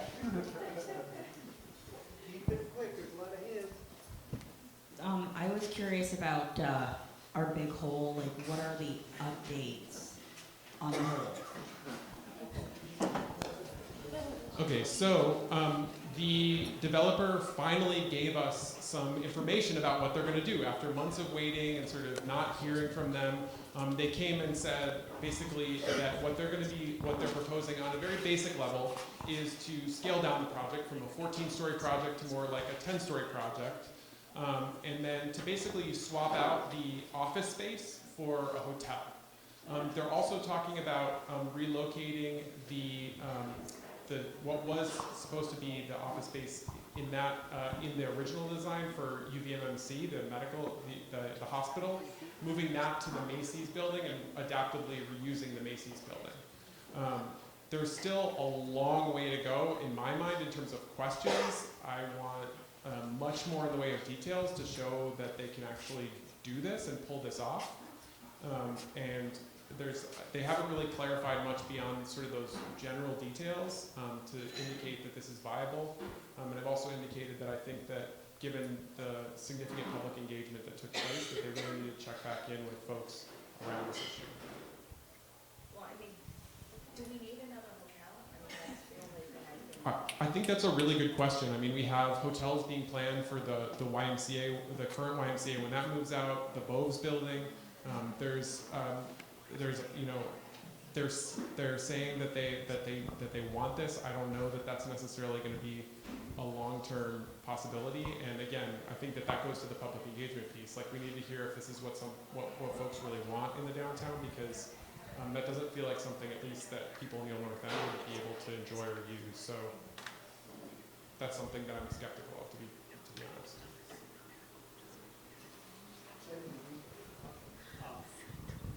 For either Max or Perry, just a question about if you're saying if the train is about Amtrak, if the train is parked overnight near Union Station, first of all, other than the dumping of sewage and all that, what is the train going to do there? It's just going to sit, I assume. And the second question is the double track. Will that actually take up part of the bike path, or it'll just be close to it? So the train will sit there. It's not going to be idling. They've said that they're going to be able to plug it in or connect it up, so it won't be idling for that time. It will have a cool down period or a time when it will be running and needing to be serviced and those kinds of things, but it won't be running the entire night. In terms of the bike path, that's the big question of this, honestly, is the city has an easement, but with regards to the bike path from the rail yard, but it's not a durable right, meaning that they can essentially terminate that easement in order to do that. So we really might have to think about moving the bike path to the other side, which you might remember having seen a question on the March ballot with regards to moving the bike path to the other side of the tracks, sort of on that property where those warehouses are. That would, of course, have to be negotiated with Trade Pecor, who is the owner of the ferries and that particular strip of land. So this is part of the complexity that I was talking about with this, is that once they start to move around aspects of the waterfront and really displace current uses, we have to find out how we'll do that. And we have to, there's a lot of moving pieces with this, essentially. Not only the Amtrak, but the second track, bike path, where to move the bike path, if they do, when and if they do put in the second track and all that. And my understanding is that the bike path functions better if moved, but then there's still some pushback in terms of the second rail, so it's... So I'd like to talk about police misconduct. As I understand it, just recently the Attorney General absolved a police officer who punched somebody and killed him here in Burlington. And I think this is a long pattern of the AG or the state's attorney letting the police off during the investigation phase. We don't even get a prosecution when there's police misconduct. And I think this is a general problem around the country where we have a conflict of interest because the state's attorney or the attorney general is on their full-time job, is working with the police all the time, relies on the police, is associated with the police, and needs the police, and the police can make life miserable for them if they make the wrong decision. That's a conflict of interest. So what we need to do is push to have what Vermont had in the past, which was you hire an independent special prosecutor, someone from the Civil Rights Bar or the Criminal Defense Bar, to prosecute the police. If they're to investigate, and if the investigation shows it's necessary, to prosecute.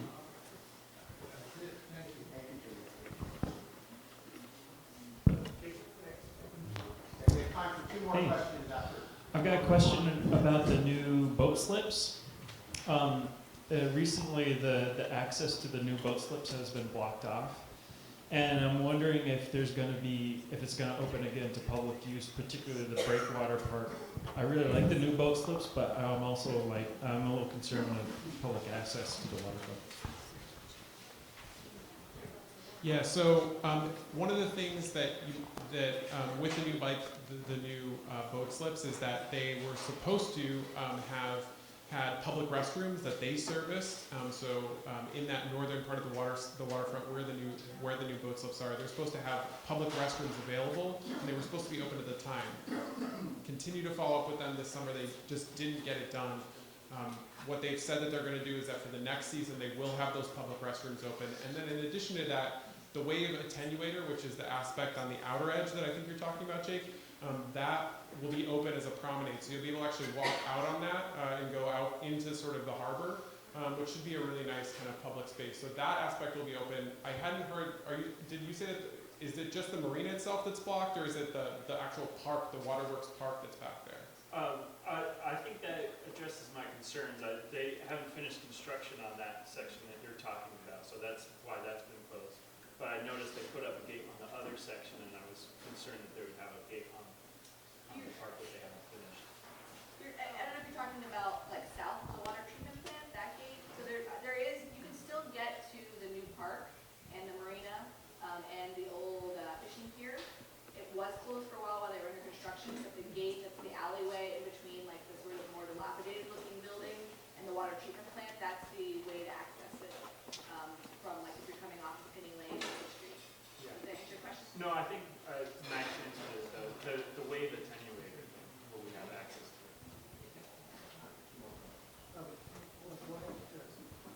Sure. Hi again. I just wanted to announce that we will be walking around picking up any filled out surveys and maps that you have. So don't mind us as we scoot through the tables, picking these up off your tables.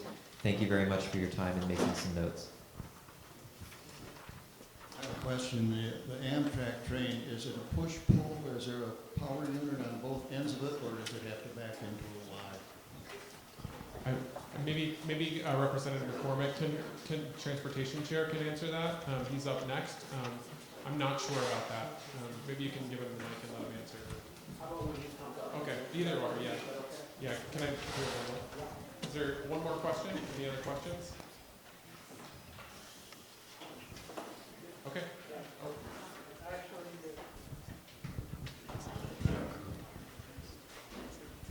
This is probably not for tonight because I'm going to screw things up a little more, but the subject of Memorial Auditorium, that recently I noticed on Front Porch Forum that there was a request for someone to manage a space that doesn't currently exist. So I was wondering if they're looking for someone to help them figure out what to do with Memorial Auditorium, if that's the person they're looking for, or if there are actually things happening we just don't know about it.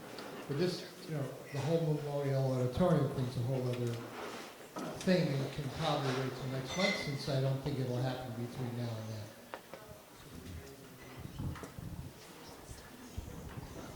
I hadn't heard about that, and we haven't gotten an update in terms of for the city council in a while as to what the status of the memorial is. But I can check more on that for you then and get back to you on what's actually the status of the memorial, because I know that that's a space that people really want to see something happen with. We have to kind of get that going, especially in the context of this BT money. We spend some of the BT money on that. How do we pay for this potentially large thing? And it could be in excess of $30 million. So how do we get that going? But I hadn't heard about that aspect. So thanks for bringing that to me. Okay, I'm sorry, the time is up. We'd like to thank our two excellent city councilors, please.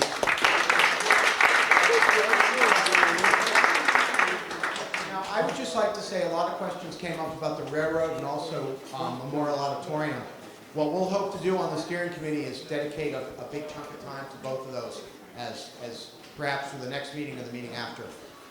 We are on our feature presentation of the evening. I see some of our state legislators here. I see State Legislator Brian Sheena. I see State Legislator Gino Sullivan. I see Majority Leader Joe Kowinski. I see Selena Colburn, State Rep. Nice to see you. Great haircut, my friend.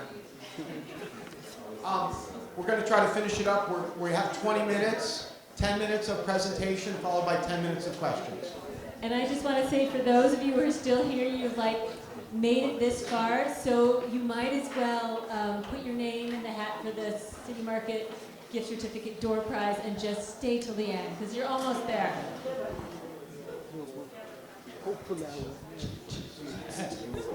Well, good evening, everyone. We're excited to be here. What we decided to do, because we're getting close to the legislative session and we really want to hear from you, is that we're each going to just briefly give an update on one topic and hand it down, and then we'll open up for questions to hear from you.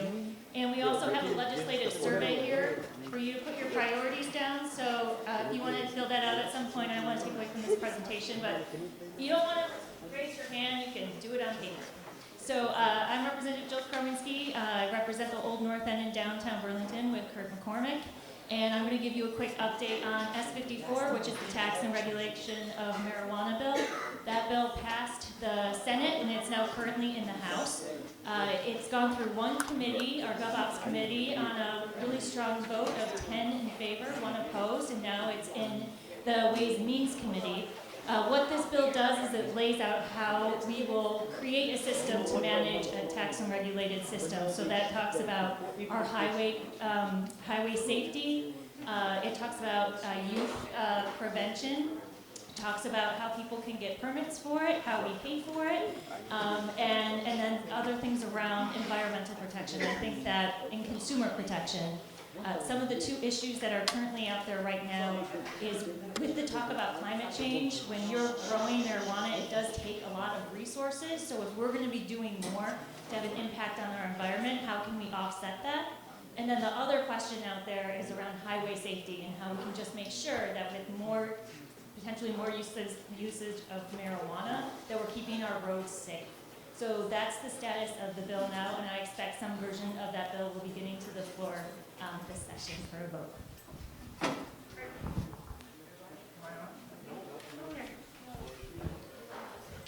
Hi, I'm Kurt McCormick, district mate. Am I on now? Okay. So I'm going to try to answer the question about the rail in a minute, but I guess I'll wait till the questions. So the one issue I want to talk about is rent control. 2 NPAs ago, it was on the agenda to, the mayor was here to tell everybody about his housing plan, and I'm sorry to have missed that meeting. So we'd love to hear what you guys think, housing situation, maybe afterwards or some other time. But what I plan to do, I've taken a draft on legislation to enable the city to have rent control. Vermont is not a home rule state where almost anything that a town or a city can do in Vermont, they have to be enabled to by state law. Either a particular branch of local government can be, such as the housing board, housing review board, or the city council. And apparently we do not have such enabling legislation now for rent control. I think it's time to have rent control in Burlington, and that will be the first step to legally enable the city to do it. I'm Gina Sullivan. I'm your state rep from District 6-2. I'm on economic development. I've been going around the state all summer at economic development summits. And they're being put on by the Department of Labor. And the first half of the summit is employers come in and they talk about how can they find more employees because there's a real crisis. And then the second half of the summit, all of the people who do training and workforce development come in, and they talk about how do we connect you people to the employer need. What's eminently clear, I've gone to 7 of them, I've got a couple more to go next week. What's really clear is what we need in the state is an employment firm, and that's the Department of Labor. We need to have in the Department of Labor professionals. So if you are working at a job and not making enough money, you can go with your resume and talk to someone who knows the employment area, knows what jobs are open, and can work with you to decide what new vocation or where you're going to go with your resume. The other half is employers don't know where to access workforce training money. There are millions of dollars going around the state training people in all of these diverse programs. We've been trying to get them to all march in one direction. They never will. So the other alternative is to have somebody, an expert in the Department of Labor, who literally knows every apprenticeship and certification program and workforce development program. So if I'm an employer and I'm a small employer, 45% of all our employers have 4 or under employees. They don't have HR departments, they need help. They need to be able to pick up a phone, call someone and say, I've got employee A, I'd like to get them into a supervisory training program, or I'm putting on a new piece of equipment, I need to train up my line, what do I do? Where can I find money to help me do it? We need someone in the Department of Labor to do it. So that's pretty much what I'm focusing on, and it'll be interesting. But it's interesting that every employer around the state, while they're different, the needs are all pretty much the same. So that's that. Hey, I'm Selena Colburn. I'm a state rep for Chittenden 6-4, which includes part of Ward 2 with Brian Chena as my district mate. And I was going to talk about just a couple events that are happening around climate over the coming weeks. So this weekend, there's actually a youth climate congress happening in the State House. Youth from all over the state are coming to pass a declaration urging the legislature to act on climate in 2020, which is really exciting. I think a number of us will be there observing, supporting, and listening, I hope. And then I'm the clerk of the Climate Solutions Caucus, and many of us are I think most of us are members of the Climate Solutions Caucus. It's a caucus that meets weekly in the legislature, and we've been working really hard all summer and into the fall trying to develop a really strong platform for 2020 on climate, and there's a lot there, so more than I can tell you about in 2 minutes, but things like a Global Warming Solutions Act that will get us on track with our climate goals and actually give you, as Vermonters, a way to hold the state accountable in a court of law if we don't meet those goals. Looking at the transportation climate initiative work that's starting to unfold as a regional cap and trade system. Looking at workforce development, principles of a green economy, and increased pathways for renewable energy work to happen in the state, a number of other things. So really my biggest takeaway on that is that on December 3rd here in Burlington, we're having an event at 6:30 p.m. at the Burlington Electric Department to unveil that platform. We're doing these events all around the state to be able to share what we've worked on over the summer, what we're hoping to accomplish next year, and then to hear back from all of you about what we should be thinking about, and also to share how you can help us get this legislation passed. What was that date? December 3rd, 6:30, Burlington Electric Department on Pine Street. Thanks, Selena. So I'm Brian Chena, Selena's district mate. I live in Ward 2, and we represent part of the old North End and in the East End. So Selena just spoke a bit about one of the great existential threats to humanity right now, which is climate change and the collapse of our ecologies and the mass extinction being caused by human behavior. I'm going to speak about the second existential threat facing humanity right now, which is artificial intelligence. Just like climate change is a threat to human civilization, it's also an opportunity for humanity to rise up and find a way to transcend our problems and improve the world for ourselves and all species, and AI can be a part of that. So as much as artificial intelligence is a threat to the very meaning of what it is to be a human, it can also be a tool that humanity can use to solve some of our greatest problems. And so Vermont was the first state in the country to pass artificial intelligence legislation, and it created an artificial intelligence task force, which has been meeting over the last year. Since we passed that legislation, a few other states have created task force, and there's many states with artificial intelligence legislation all looking to create task forces and commissions. So once again, Vermont has led the way in an area, and we're a little bit ahead of the game. So our task force has been meeting for the last year, and the reason I missed the NPA last month is I was in Manchester, Vermont, at a public forum. We've had public forums in different communities around the state to hear from people, their concerns, as well as opportunities, and to learn more about how AI is infused throughout our economy already.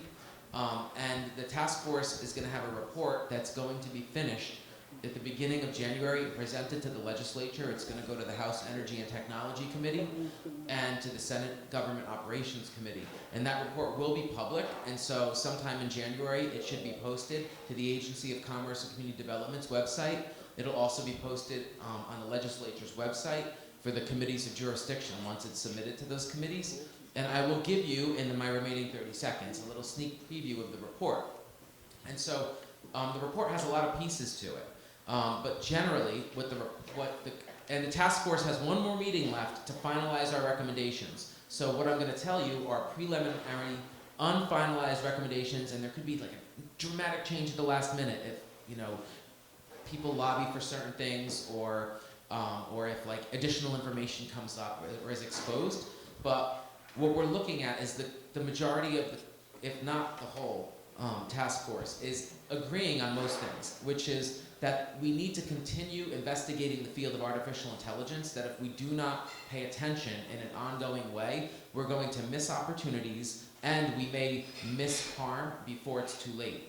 Too many times in human history, we've made technological advances without the ethics or protections in place, and then we have disaster that occurs, like with climate change. So what we're looking at is a state commission or standing body. The legislature will have a chance to debate this and decide what they want to call it. But there's a recommendation that there be an ongoing sort of group that is tasked with refining a code of ethics related to the development of AI and looking at how the state can become a model of the ethical development of AI. And so looking at how can we use artificial intelligence to improve the functioning of government, to solve our greatest problems like wastewater treatment, like climate change, like healthcare issues. I mean, I can go on. Andrew's giving me the signal. So the report will be out soon, and I'm happy to talk with people more about anything related to that topic. Thanks. Kurt? Two Amtrak questions. Will the unit that goes in at the lakefront there, will it be push-pull? Will it have a power unit on both ends, or does it have to back into a Y? The agency wants it to have an engine on both sides because the train has to be turned around. Otherwise, it has to be turned around in Rutland. It's funny how the tracks work now. The train comes in from Whitehall, New York, dead east into Rutland. So it's entering Rutland from the east, and it goes into the Rutland station. Now the train's facing south.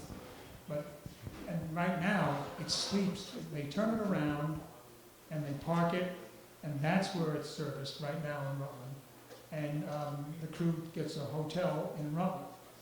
Now we're going to be going up to Burlington. So the train's facing south when it pulls into Rutland. And I think it should have one engine, it should be turned around in Rutland and go up to Burlington with one engine. But the agency's nervous about how long the turnaround takes. So it may have one engine, it may have two. Right now the plan is two. Okay, and the crew will be housed in a hotel if it's serviced and spends the night here. Will the crew be in a hotel, or do they have a crew car? No, they stay in a hotel. They do in Rutland. They do? Yeah. Okay, thank you. And if I could say a couple more things about the train. Remember, this is the Ethan Allen Express that we've been working on getting into Burlington for years. It's been pulling into Rutland since 1996, and we really want that train to come from Rutland to Burlington. When it does, you'll be able to get it right down to the waterfront, and it'll be about an hour and a half faster to New York City, than the Vermonter is. So remember that we really want the train, okay, number one. Number two, and Max did a great job of explaining everything he said was correct and accurate, except for one thing. There really isn't a preferred or chosen site for the storage yet. And what I'm hoping to do is have storage in Burlington become temporary while we fix the track from Burlington out to Essex Junction. And when we do that, the train can go all the way up, without passengers, all the way up to St. Albans, be serviced there where the Vermonter is tonight. That train will be stored in St. Albans tonight, be serviced there, turned around there, and then it'll come home. So, So from the lakefront to Penn Station, we're talking 6.5 hours? 7 minutes. About driving time. Only you're at Penn Station, not in some parking deck out in the suburbs. Three more questions.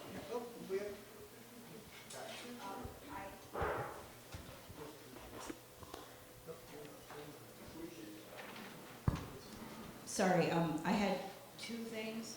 One in response to your jobs thing is like, I am in a dead-end job, and I find that the biggest piece, at least people that I'm talking to, is we have to fix housing. So what you said for me is spot on. Until we get that housing fixed, you won't fix the problem of employability, because a lot of low-wage earners are moving, they're leaving. Like, I know tons of people that are moving out of state. And as to your AI, one thing I think you should look at is in terms of people using it in schools to track what students are doing. You're 100% right on housing. I mean, that is, when we're talking about recruiting people into the state, holding people here in the state, the number one issue is affordability of housing. And it's a real, I mean, it is a real crisis. And hopefully, I know that the Senate Economic Development Committee is hell-bent for leather to put another housing bond out. I don't know if they'll win. They were fighting the treasurer over that last time. But that's a huge part of this. You're right. Just to speak to what you said about the AI piece, that currently federal and state law allows companies to track all of us and everything we're doing with AI. Everything you're doing on your phone and your computer is tracked with AI. That's why ads come out about things you talked about with someone when your phone wasn't even on. And there is a company in Vermont called School Sentinel being hired by school districts to track students and monitor their social media, and they use AI to analyze the content of their media to identify potential threats, and then they warn the school, and the school proactively intervenes to avoid violence and school shootings. And so there is discussion about, is that okay or not, because it's about safety. But just so you know, we are looking into it, we will continue. Well, I mean, the reason that I'm concerned is because kids are kind of in a trap. They don't, like, they fall into a constitutional gray area when they're in school. So that's why I say that. And I watched the VPR, or listened to the VPR radio where they brought up. I've been listening to our MC. We have time for two more questions. Hi, Trav, Ward 2.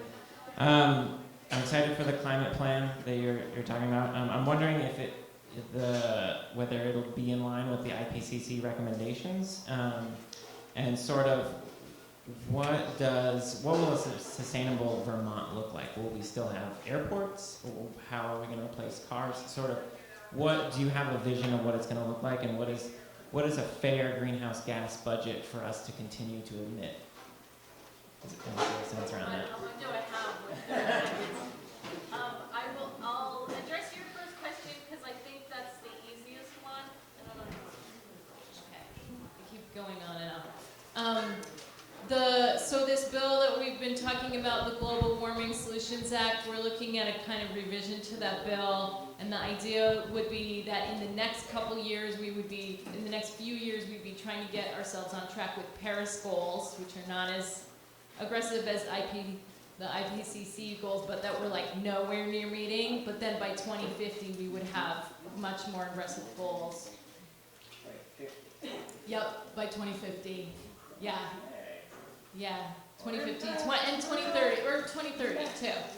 So it's sort of like it starts trying to get us on track and then it escalates past our current goals. That's the way the bill that we're thinking about is structured. And then your question about how we envision a truly sustainable Vermont, that's a really big question. We did start to do some work, and Brian led a working group talking about a green economy that looked at some of those longer term goals, and one of the things we're trying to introduce in the Climate Caucus is a set of basic principles that I think would really force questions on some of those issues, force us to think bigger.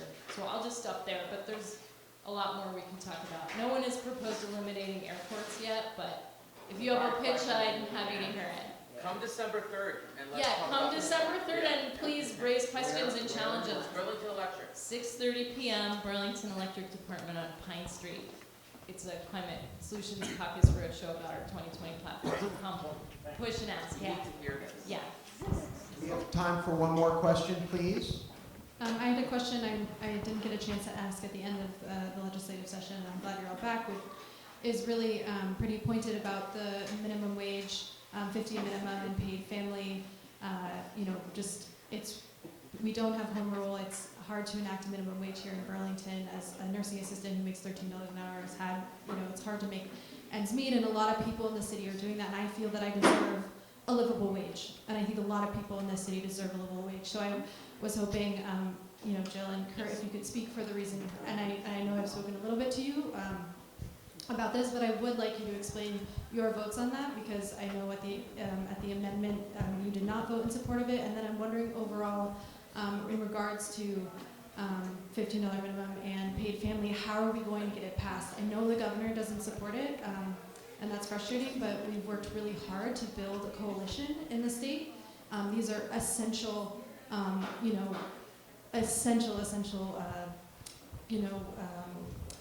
people aren't able to make their ends meet, and we need to be supporting people and families across the state. So how are we going to make this happen?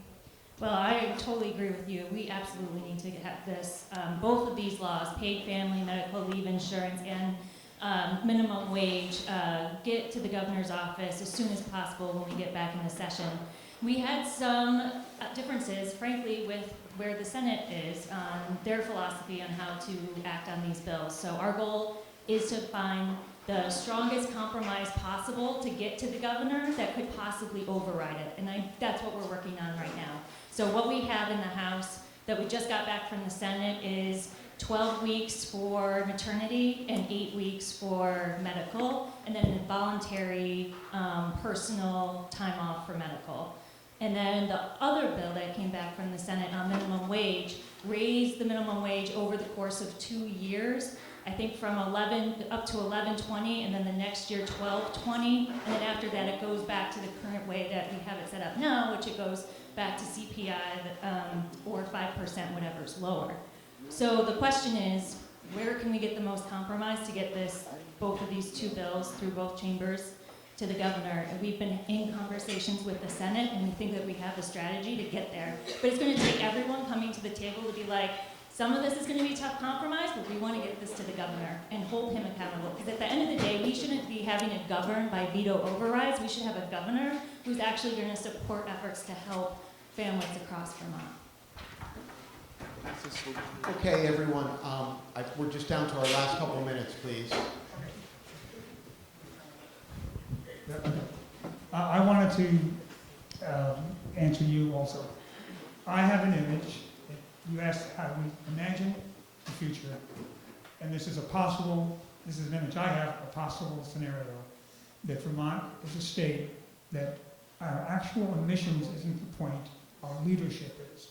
And that we do things here that are not happening anywhere in this country, happening to not as much of a degree, but they are happening in Europe, but not here, in any state or even in any city, including Burlington. And that image that I have is that there is not a street or a highway in this whole state that could not be walked on and ridden on with a bicycle relatively safely. Hardly the case now. One, this is my image. Secondly, it's a state that shows that mass transit can work in a rural state, and that the transit is free so that we get people to use it, and it becomes popular. We have far fewer cars. And as far as airports, I could close the airport myself today, but that's a dream. So, but we put pressure on them. I've taken the pledge that I'm not going to fly until the pledge is, there's an organization working on this, the pledge is you won't fly in 2020. I haven't flown in I don't know how many years anyway, but so I won't fly next year. I'm taking that pledge, and it has to be 100,000 people have to sign up. So I invite you to look into that. Sign up when we hit 100,000. Yeah, we're on, and that will impact that industry. If there's a future for the kind of flying we do now, by the way, Americans fly twice as much as we did in 2004. It's an incredible increase.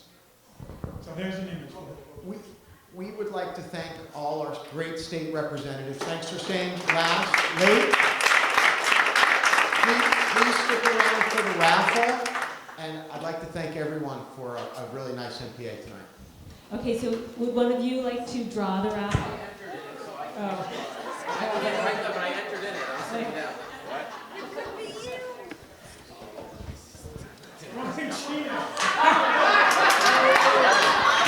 Time has come more. Wait, Tim?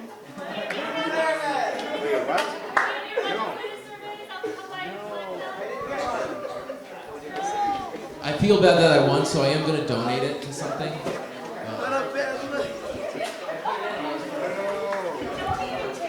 He's going to choose another person. Hold on. This was rigged. Please. Carol. She won before. Those of you who are here to help clean up, I beg of you, please be gentle with the furniture. Move the furniture dollies to the furniture rather than the other way around. Please do not stack the chairs